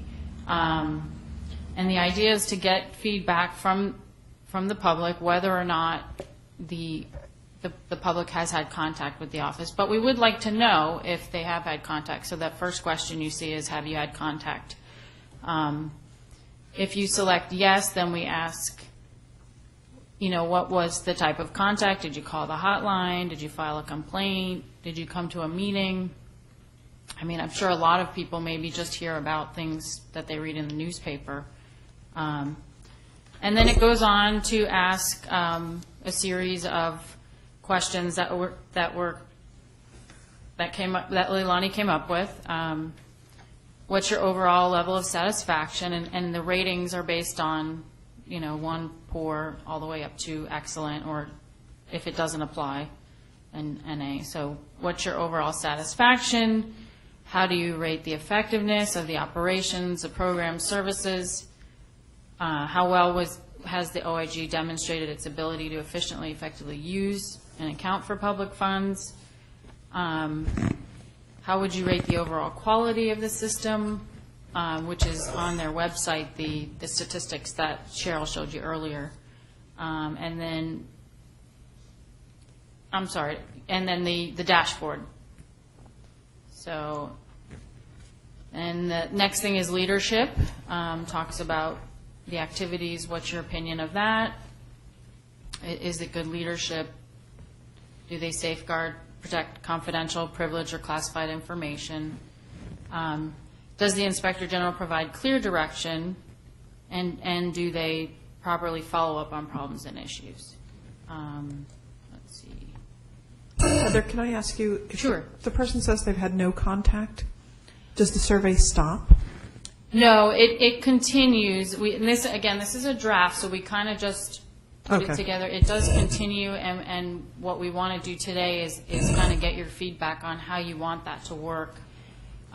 We talked about doing 2 different surveys. One, if you haven't had any contact, maybe it's just a couple of basic questions. And then deciding, do we really want all of these questions? Right. Because Leilani came up with a bunch, but maybe we really kind of figured, will people really go through? Because if they're arranged in a certain order, SurveyMonkey allows you to jump. Yes. If you say no contact, It it would does. jump to blah. Or if you say yes, then it keeps you going until you say no, in which case it jumps you. Exactly. So, You may want to explain what SurveyMonkey is, Ms. Sherm, so. SurveyMonkey is just a vendor-based program.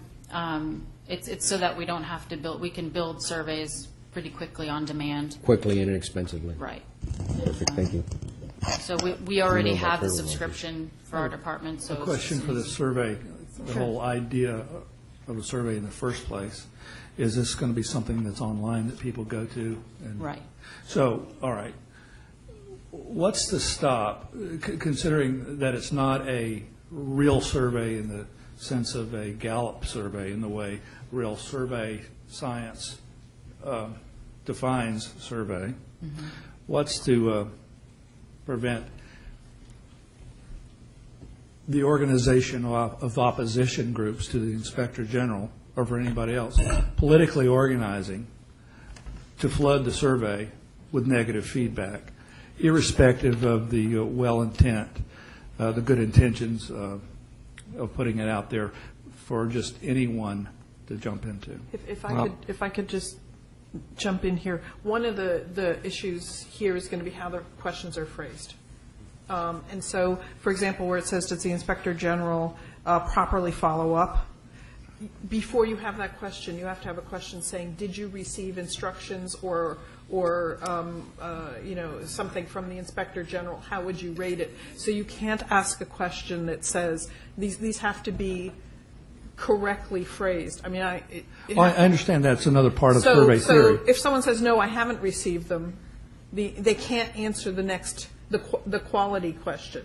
So they would have to, one of the things is they have to say, yes, I received that, and then their answer has to be, instead of 1 through 5, it has to be, structured so it said the instructions were clear, the instructions were, so they get choices. I'm speaking to the But issue. before we get to sort of the back and forth, perhaps Mr. Merriman can sort of take us. The answer to your question, Commissioner, is nothing can stop people from Who have bad faith. or good faith, for that matter. That's when we've done surveys in the past.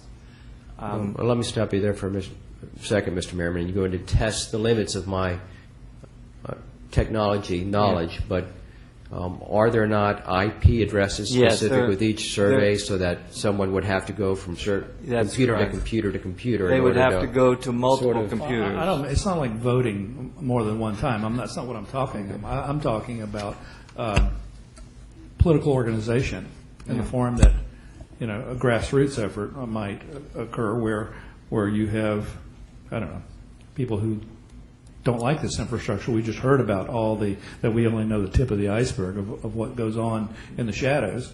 So what I'm saying, if those people in the shadows who were against any kind of oversight organized to flood these surveys, then it's a meaningless survey. Let me give you an example, Commissioner. When we did a similar tool when we had a charter review process, and we went out and we did presentations in the community, and we did a survey online in conjunction with the personal process that we did, and we got a lot of input. Well, we got probably 40 or 50 that were almost identical, and it looked to us like there might have been something going on there. You can't ever tell because that survey was anonymous, and yes, you control it by one response per IP address, but that does not mean that you can't have some concerted effort to do something, whatever that something might be. You know, it's kind of like from an accountant's, you know, we look at the program QuickBooks. Now, that's probably a pretty good thing for a small business, but when you get into real accounting, it's kind of faux accounting in many cases because there's always ways to circumvent the system if you're trying to manipulate something and not leave a trail. And so the SurveyMonkey might have usefulness in some respects, but I frankly would be very reluctant to base any of my deliberations on a survey that's just thrown out there. Now, if you wanted to take a Gallup type survey, that sort of real survey discipline, and take a random sample of all government employees in Palm Beach County, and put the survey out there that way, well, and then we're talking about a different matter. But just to put a website up where anybody can respond, and yeah, I suppose that's better. You know, perhaps that's better than nothing. I don't know if it is or not, but it's going to make a difference in how I review the results, whatever they are. Committee, any further comments? Commissioner Archer? With respect to your comments, Commissioner Harbison, I think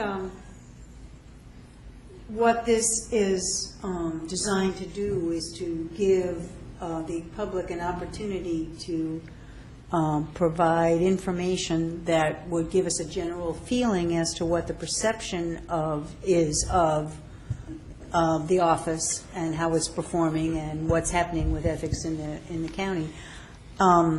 I think if we did get some data that was widely divergent, it would be noticed. So I think through proper couching of the questions and through good assessment of what we get, there will be some understanding of what the general feeling is out there and where we're going with it and how we're perceived. And I think that's important. I think you can have certain questions like, did you get an answer within 72 hours? I do not think you can ask a question like, were they good enough for you? Because that kind of question is just wrong. So you can ask very specific kinds of questions that map onto the objectives that the Inspector General Office has in the first place. So I think General Steckler said we try to respond to inquiries in 72 hours or whatever the number was. That's something that you can have a question oriented to. But you cannot have a question that just says, how would you rate the effectiveness? What is the criteria for something being effective? What is the criteria for something being efficient? Or what is the criteria for something being professional? None of those things are stated, so you couldn't possibly evaluate in that manner. But we could ask the Inspector General for benchmarks that she uses. So, for example, and I can't think of any other examples off the top of my head, but you could survey to those sorts of benchmarks. Or could you say, have you had an opportunity to, speak to the Inspector General in the last 12 months? And, there are various ways in which you could test certain very concrete questions, but not evaluative questions. SurveyMonkey is not meant to be evaluative. It's not a taste test of the Inspector General. Sorry. Commissioner Howard. Well, I'm sure there's other ways to word these, and I appreciate the effort in terms of putting it forward. And I do think there's two things from our conversation before that we were talking about public comment. And my understanding was it wasn't going to be a survey of customer satisfaction. That it really is, that it is more of public comment. So I think that along the lines of there should be something for people who've actually dealt with the office. But really the vast majority of the public's knowledge of the office is going to be through what they have read or looked at on the website or read in the media. And those are the folks that frankly are, I think, most supportive of the office. I don't think we ever intended the opportunity for public comment to be determinative of any decision, other than it would be nice to hear, and it would be nice to give the public an opportunity should they want to say something. So, with that in mind, just initially, it does seem like there should be an area maybe for folks who've had contact with the Inspector General's office, and then really for the general public. I agree that there's ways in which the questions should be formatted so that there can't be sort of an easy opposition response. Commissioner Harbison, with all due respect, I'm not as paranoid. I don't think we're going to have some big group that goes on a survey to show their opposition. I think what routinely we see with these surveys, it's interesting, in the courts, the judges do surveys, and they all thought initially the only people who would respond would be the unhappy folks, because kind of like, why else do you respond unless you're unhappy? And they were really surprised that the vast majority of the surveys that are completed came back as people who were very satisfied. So I don't know that I have the concerns about organized objections. I'm not sure how much weight in our process I would give the surveys, but I would certainly, as much as I want to see what is said, I want the opportunity to say be made available. Well, Commissioner Ehrenberg, I know you've been very pensive throughout the discussion. I know you had a comment. Thank you. I just think we're overthinking this. SurveyMonkey is just a tool just so we can get a sense of people's thoughts, and we're not going to use this to disband the Inspector General's office. So, I did not see that question on the survey. Yeah, and the fact that we restrict it to one response per IP address is one level of protection. I don't think we'll have a concerted effort to destroy the Inspector General's office through online anonymous surveys. So I think we should probably keep moving. Commissioner Harbison. I'll just say for the record, I'm all in favor of public comment. I try to get as much feedback as I can get from wherever I can get it. It's just, I'm just addressing the methodology, and maybe I am paranoid. I didn't think I was, but it probably came across that way. But we are going to have to publish the data, and it's not data unless it's meaningful. Just because you have a response doesn't mean you have data. So I want to be very careful about that. Commissioner Fiore and Commissioner Harbison, if we were to, and this is very preliminary, this thing is not live. Is that correct? That's correct. Commissioner, okay. So, and this is our opportunity to take a look at it, discuss with staff our thoughts about it, and see what might be the correct course to go. If I could get a sense of the commission, if we use this as one of our many tools in evaluating, and we use questions that might be more appropriate or refined or revised, is this a way to get the public comment that we spoke about at our last meeting? Commissioner Archer. Yes, I believe it is the general public for the most part. I think it's important.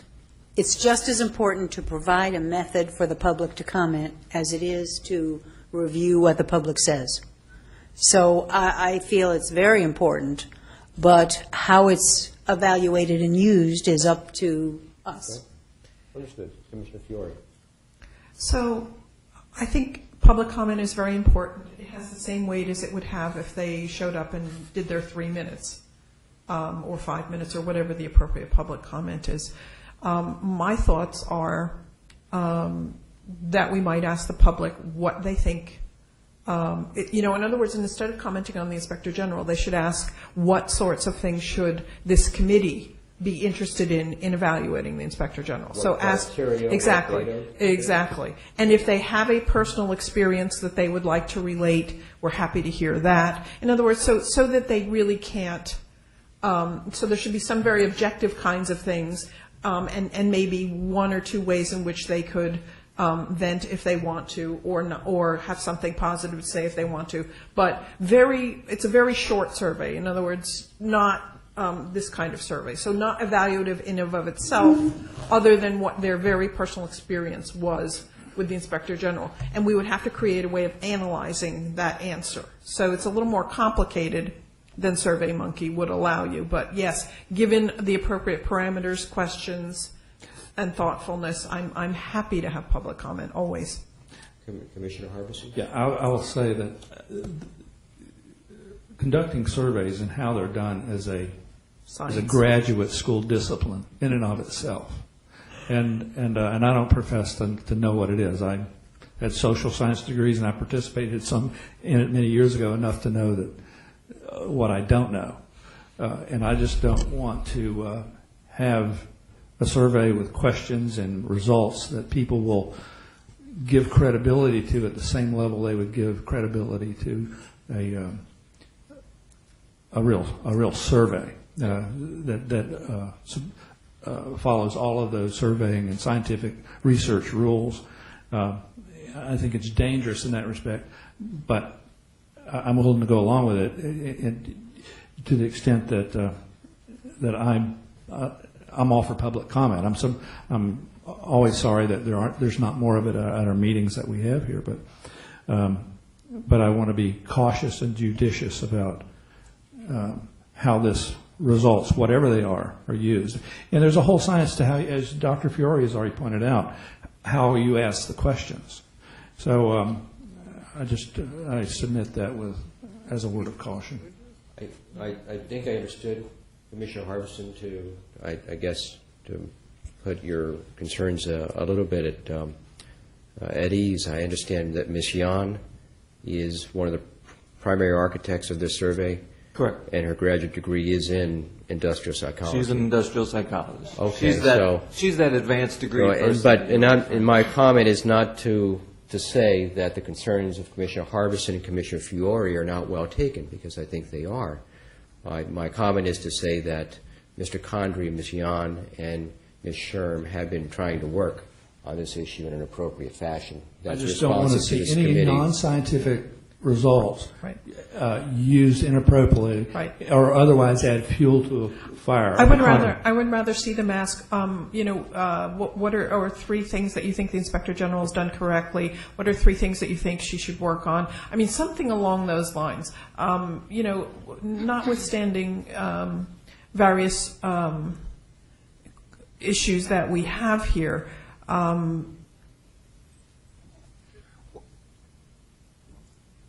This is too important to have it become the focus of our evaluation of the Inspector General.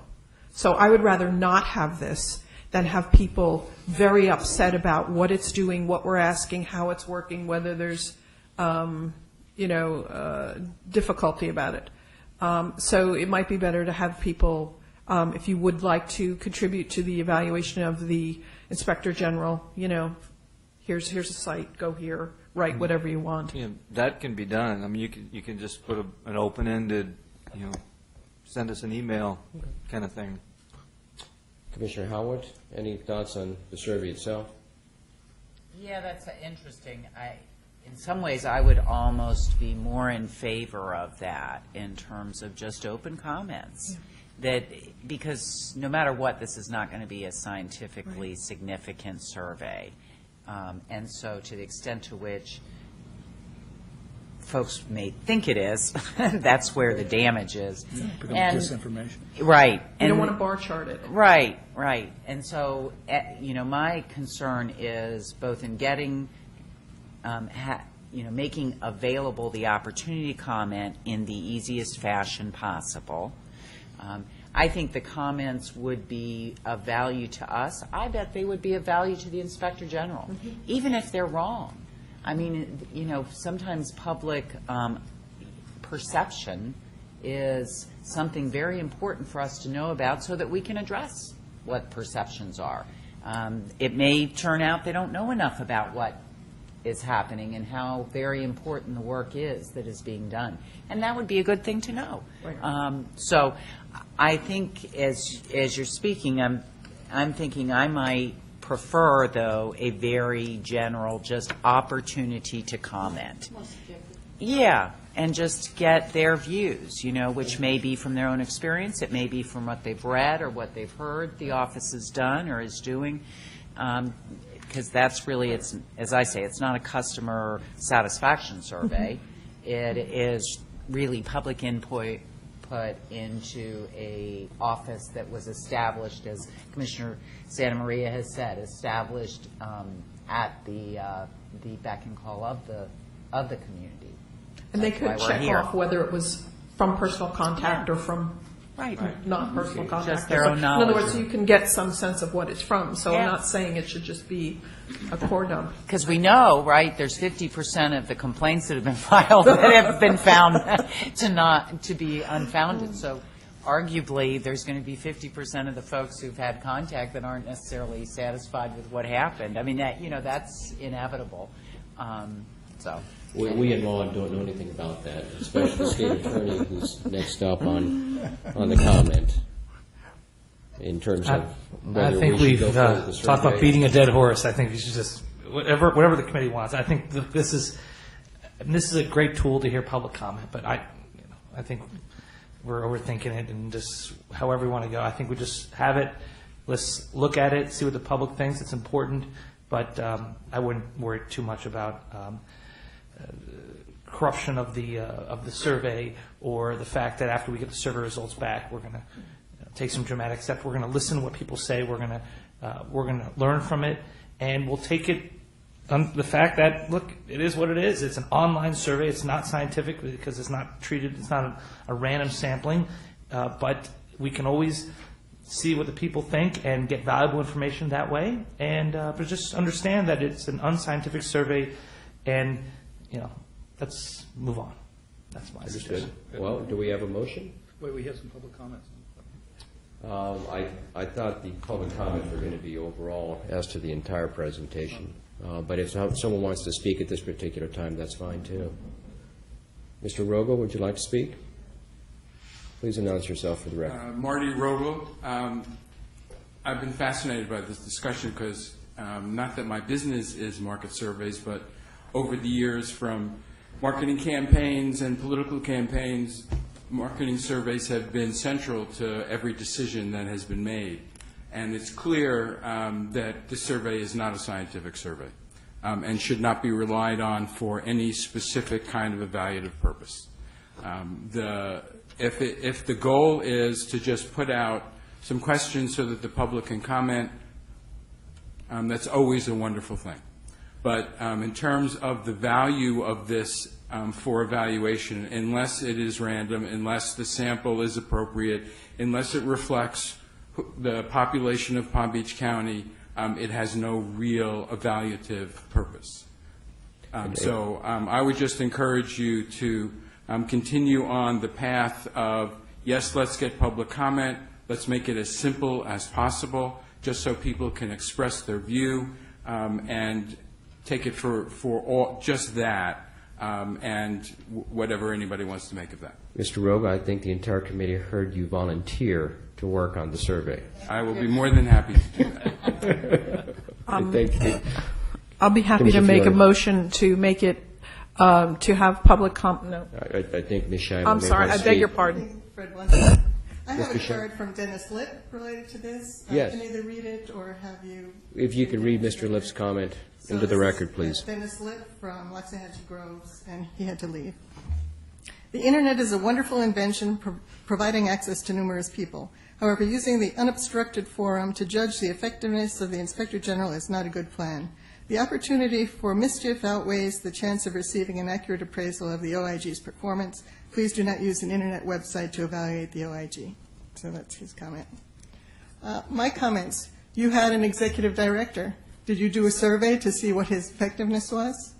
You are a commission. Did you do a survey to do how, see how you're doing and what people know about you?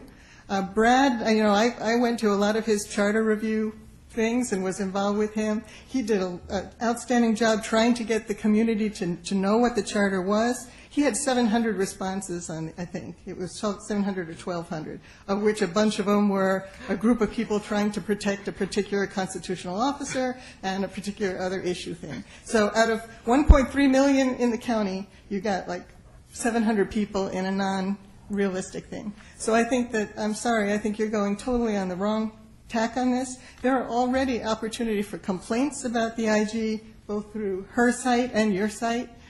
So if you've been getting complaints, you've been dealing with them as either an ethics commission or whatever else, and she's been forwarding them to you if there are.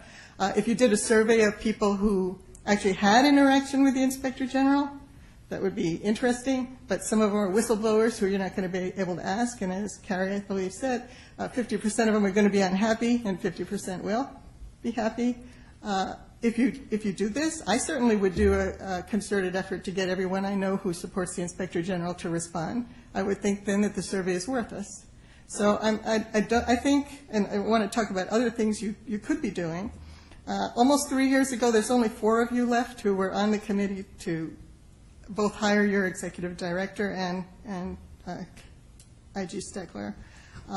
You agonized. Actually, I think there's 3 of us. 1, 2, 3, On the 4. ethics Carrie was there. No, the Ethics Commission, there's 3. 3 on the Right, ethics, 3 4 on the ethics, oversight. right, on the IG, Correct. On the hiring decision. You agonized over what the credentials should be, what the role should be. For the positions for both people you selected, Alan Johnson and Cheryl Steckler, what distinguished them from an impressive list of people that you heard and reviewed was they both came in with a plan. They both came in, most of the other people said, I'll do whatever you want, Ethics Commission. I'll do whatever you want, IG Committee. And they came in, they knew what they were doing already. They had reviewed, in the case of Alan, he had been involved with the grand juries. In the case of Ms. Stecco, she went and did the legwork and figured out what they had to do. And they came in and saying, this is what I'm going to do. So you should be evaluating her on both what is in the contract, what she said she was going to do, and how well she did it. Certainly you can do a spot check if you want of those people with whom there's been interaction, but she works with the Public Integrity Unit, she works with your executive director, what are the working relationships? There are things that you can do that are tangible, irrespective of getting hung up, like you said, in terms of a survey. So I'm really recommending that you don't take that approach, that you've got, the Office of the Inspector General has been under onslaught about the funding lawsuit, so if you go for public opinion, there will be bias in whatever is said. Municipalities bristle at the findings, and my city does all the time whenever there's a report by the IG, but the importance, and I think Dr. Fiore mentioned this when you discussed this back in December, you can look at the letters that they wrote in response to the Inspector General, but it's not, if they complained and said you had no authority, that's not important. It's the 90% implementation of what she said that's the important evaluation, not that they bristled at the fact that someone even looked at them, because this is a learning experience. People don't like the oversight, but if they change their process and do something good as a result of it, that's what you should be measuring. So anyhow, I've yelled at you enough. Thank you. Please continue. Ms. Shabba, did you have other comments? Well, it was just... Because I think you said you had other comments and other topics. Well, no, it was all related to how you evaluate the Inspector General. So you have lots of ways to do it. You can look at what was in the contract, look at what she said she was going to do, look at the annual report, explore the working relationships with the organizations, and you have certainly a lot of more ways to evaluate her than you even did with your executive director. So I don't think you need to be resorting to a public survey when I've spent 2 years with people who were informed and worked on the ordinances who still don't know when it's the ethics and when it's the IG. So here are people who've been working on this, involved in our organization since 2009, and yet they're still confused. So if you go to the public and 1.3 million, you're not going to get any answer. People always say, in general, why isn't she putting people in jail? So they haven't even gotten over the part that as soon as there's a criminal element, it goes to the Public Integrity Unit, and it's the state attorney that's going to deal with it. So there are misconceptions, and I once again don't think there'll be validity to an online survey. Thank you, Ms. Scheibel. I don't know if I can give you. Thank you. I take it Mr. Scheibel wants to speak as well. Yes, ma'am. And thank you. I think Tyra said most of what I would have said, but I'd just like to add a few more things. I've done a few surveys myself. We use them quite a lot in our grassroots work. Also, if you notice, whenever there's an internet survey on a national topic, depending on what website it's on, it gets pretty much swamped in one way or another. I mean, yes, you can use IP addresses to make one per, but if you really want to get an answer to something, I mean, you could just ask any of the commissioners about when, like the surf riders start their email campaigns about a particular issue, they can swamp it, and I guess at the county they know how to sort that out. But all I can say is that, you know, we have fairly large email address lists, and if we wanted to swamp a survey, I think I know how to do that, okay? And I'm sure other groups do too. The thing to remember is that, as Commissioner Santa Maria said, there's a lot of forces that are arrayed out there who really don't want to see the Inspector General succeed, and they don't want to see you succeed either.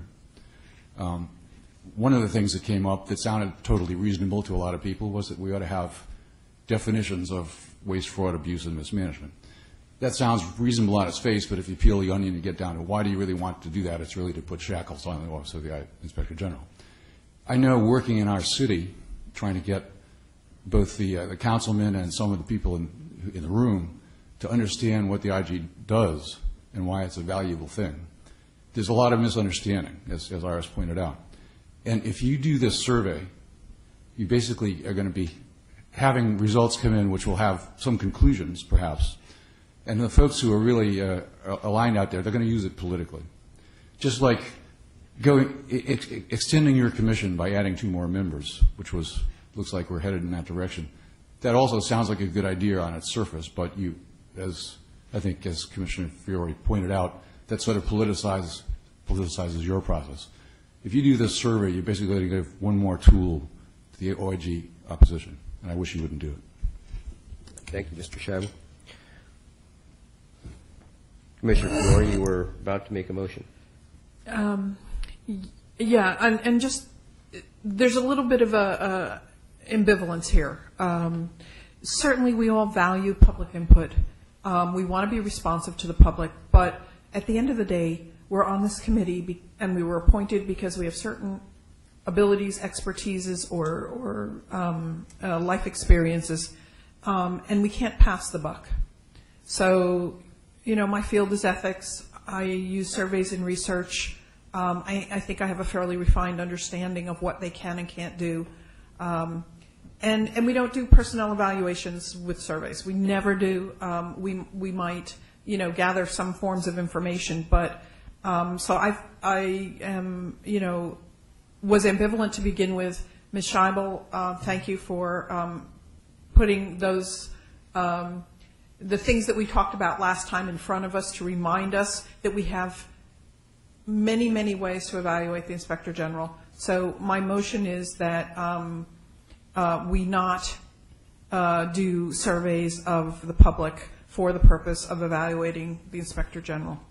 Can I ask you to clarify just one thing? Survey bad, website good, or website bad as well? I think any person who wants to submit, you know, a public comments to the Inspector General about the Inspector General, there's an obvious way they can do that on your website now. Is that correct?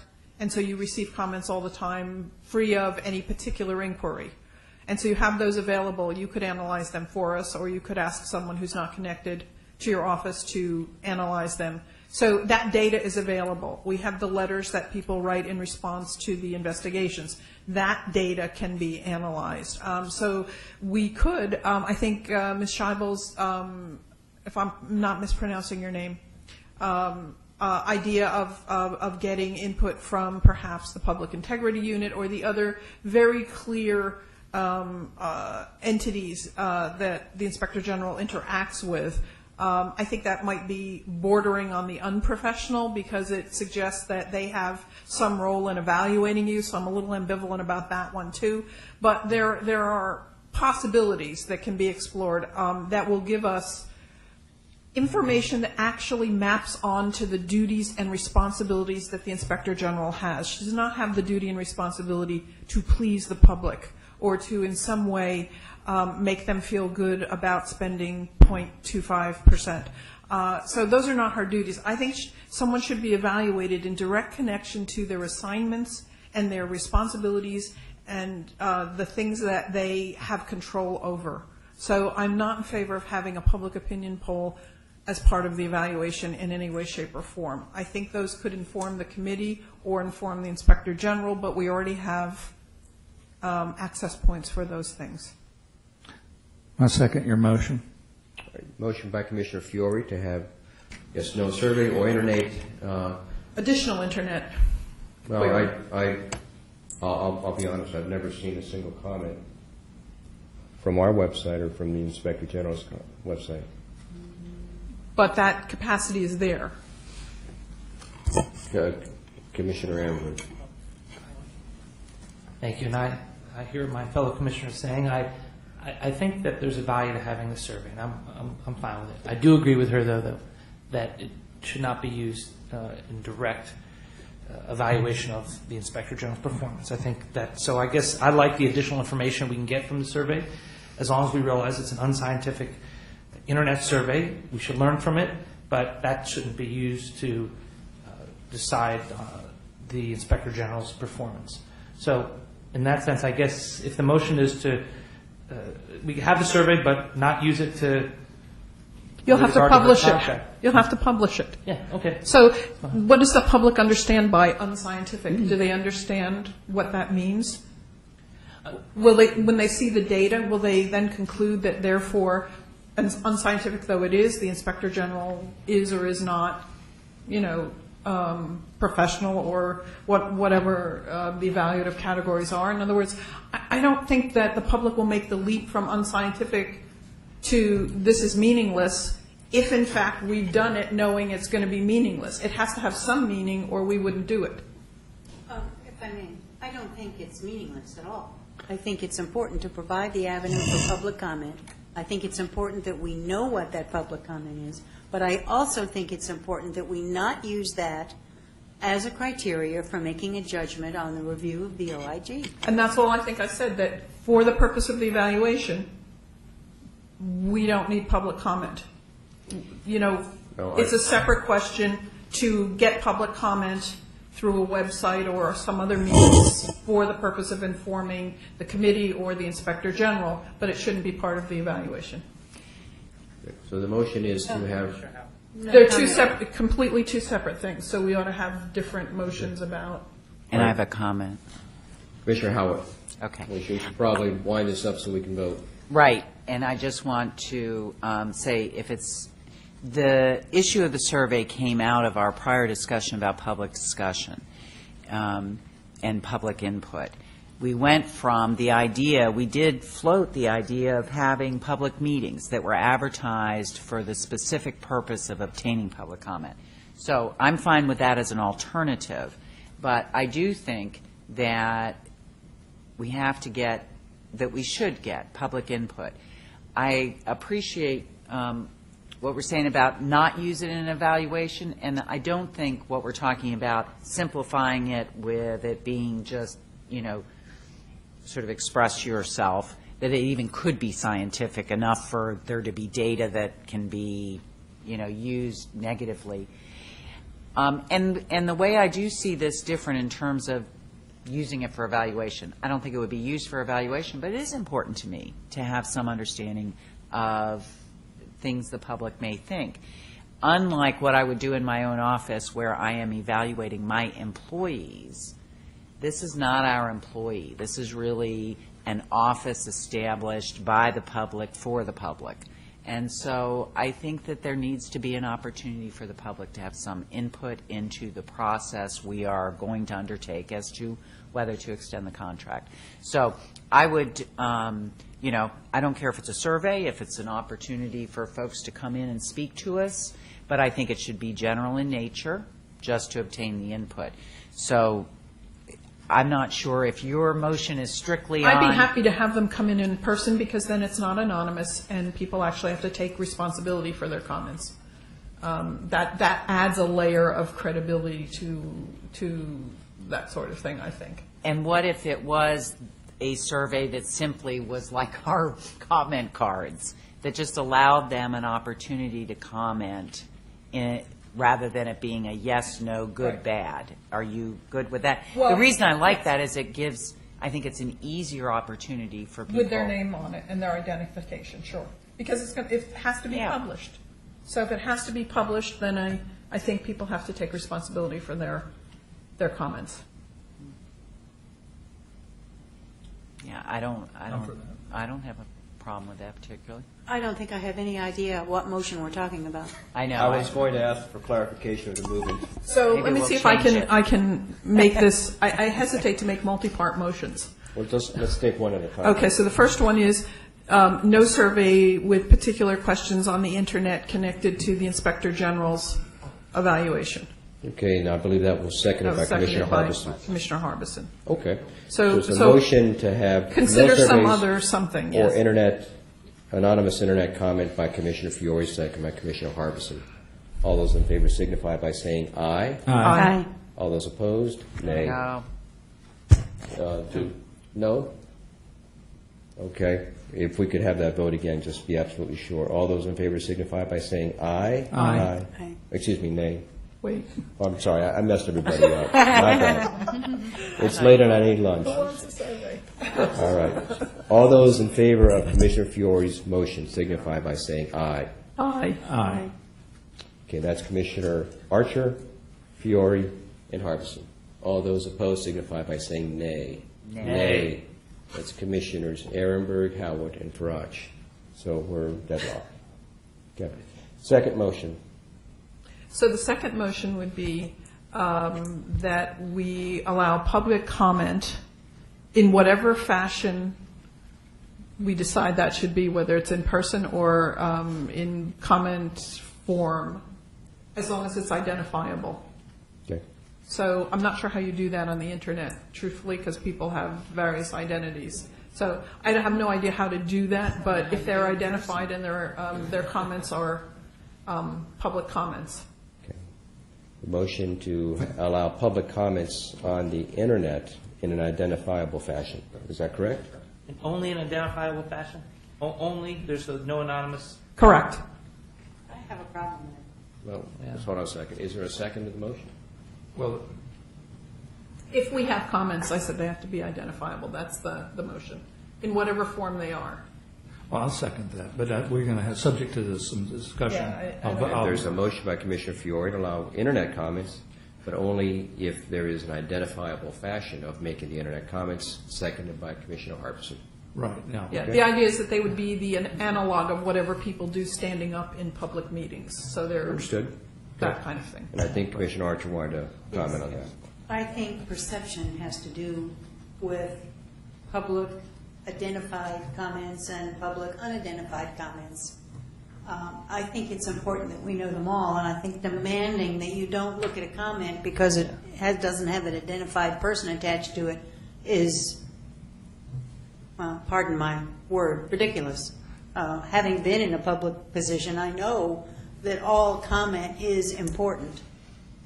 It's nice to have it identified, but perception is what we're trying to get to, and you cannot have perception if you put parameters on it. So I'm opposed to that. Commissioner Harbison, were you? No, Brad. Speaking only to the procedural elements of doing it, yes, we can do that. We can build something that would basically be like an email address specifically designated for this purpose. Not speaking to the anonymity or anything else relating to that, but procedurally it can be done.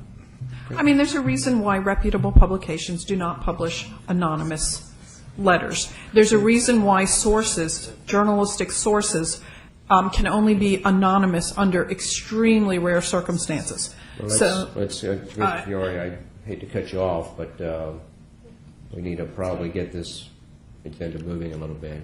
So Well, we I are- think since there's been a comment that it's ridiculous, it would be appropriate for me to Well, be let's more move on. articulate, because if I said something ridiculous, I don't want that to stand. Let's move on. There's a motion to allow, if I got it right, internet comment, so long as it is identifiable. If it's a better motion, then make only the comments that are identifiable be included in our considerations. So however way that, so the comments that we take up would be ones that are identifiable. Even if I don't see the identity, in other words, it's not necessary for me to see who said it, as long as there's a way to make sure that the person Well, we got has to been pick. identified. Yes. I know it's late, but that's 3 different motions. No, I don't know. I don't know how to describe this, because if they stand up in front of us in the public, they actually have to say their name and address, right? So Doesn't have to I'm be looking- accurate. It doesn't have to be accurate. Let me just add, if I may, everything that we're going to do is public record, regardless of whether or not, if the person puts their name on it, if you force a requirement that a person has to put their name on it for them to go on, there's no saying that they're going to be telling the truth in what they put on there. Then I withdraw. I withdraw the motion. I have no idea. Okay. All right. Do we have any? Yes. I Commissioner have a Amber? motion to continue with the survey with the caveat that it will not be used in our evaluation of the Inspector General, of the performance of the Inspector General. We will have it for our own fact-finding, mission, but it will not be used It would not be used as as criteria. criteria for the evaluation of the Inspector General. Okay. There's a motion that we continue with a survey, and not this particular survey, because I presume it would be subject to input from the committee, but to be used for general purposes, but not as criteria for evaluation of the Inspector General. I'll second it. All right, there's the motion was made by Commissioner Ehrenberg, seconded by Commissioner Archer, for discussion. This would be publishable, be a public record. Yeah, I think- Okay. Just so that's clear. Okay. And just so I'm clear, because we've had discussions back and forth, would this be anonymous, Commissioner Ehrenberg, or non-anonymous? There's no requirement to put your name down. So you would have the option, but no requirement. Yes, correct. Okay. You have the option. And by the way, just to echo what Mr. Merriman said, if you make it so that you can only respond if you put your name down, you'll get a lot of responses from Mickey Mouse and Ronald McDonald. And just, there's no requirement that we find out that the person's a real person. So because of that, we have a line for someone's name and email address. They don't have to have a valid email address? I mean, that's how normally it's done, right? Well, a valid email address can be for a phony name. You can create lots of fake email addresses. Lots. All right, so the motion is to allow a survey with input from the committee that can be either anonymous or non-anonymous, depending on the choice of the person giving the survey. Did I state that correctly, Commissioner? Commissioner Archer, did you have a comment? No? Okay. Any further discussion on that motion? All right. All those in favor signify by saying aye. Aye. If I counted correctly, that's Commissioner Archer, myself, Commissioner Howard, and Commissioner Ehrenberg. Correct? All those opposed signify by saying nay. No. No.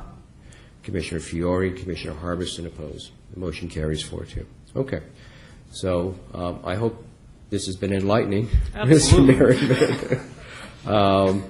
And I guess the next step is... Well, if I may make a recommendation to you. Please. Well, I would recommend that we have Leilani email to all of you the current product, and then you can respond to her directly with your comments and suggestions. And when we convene again, we will have another more condensed version. And I'm not sure if the IG wants to be involved in the development of any of the questions. If you so direct us to do that, we would do that. But in line with Commissioner Fiore's concerns about the qualitative and quantitative elements of the questions relating specifically to things, but that's something that can be considered. I think we have one volunteer in Mr. Rogel already. Yeah, I'd like to see Ms. Leilani talk to Mr. Rogel since he's volunteered. Sure. Or we volunteered him, one or the other. We volunteered. I think we volunteered him. All right. And I take it what will happen is that when the email comes to us, all the commissioners independently will email back Correct. to Ms. Yan Yes. their thoughts and comments, and including Mr. Rogo, of course. Correct, and then we'll Okay. try to work something up for the next meeting. Okay, very Okay. good. Mr. Merriman, did you have anything further on? Absolutely not. Okay, thank you very much. And I thank All you. right, thank you, Mr. Merriman. We're on to agenda item number 7, new business, scheduling of 6-month status meetings. And I think the IG herself asked that this be put on there so we could probably, scheduling has been, Ms. Fernley has done a Herculean task in making sure everybody's schedules have worked. You know, and although it makes for long days for the COE, I think it's, at least it works to have the IG meetings the same day as the COE meetings. Does that, and I'm just throwing that out, just from my personal observation. I'd like to hear from my fellow COE members, because we're going to be sitting here for a long day today. I like it, though, because it's only one day. Okay. I'm fine with it. Commissioner Same. Fiore? Commissioner Harbison? Okay. Well, that might make the task a little easier. Thank you. Because the COE actually meets the first Thursday of every month, pending availability of the BCC chambers. And that would traditionally be February and August. So Okay. those 2 meetings. Okay, that would work for us as well. Okay. Did you? What is the date? What is the date?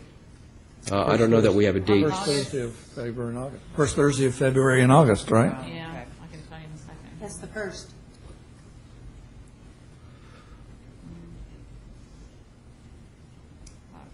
August 1st is what, Okay. okay. So that would be our next scheduled 6-month meeting. All right. Any further discussion on that issue? No? Chair Farage, would you please restate the next meeting date? I believe it's August 1st. And that is the 6-month status meeting of the IG, to be very precise for the record. That is the next meeting date. Okay. Do we have any further new business that we need to take up at this time? Oh, I have one. Commissioner Archer?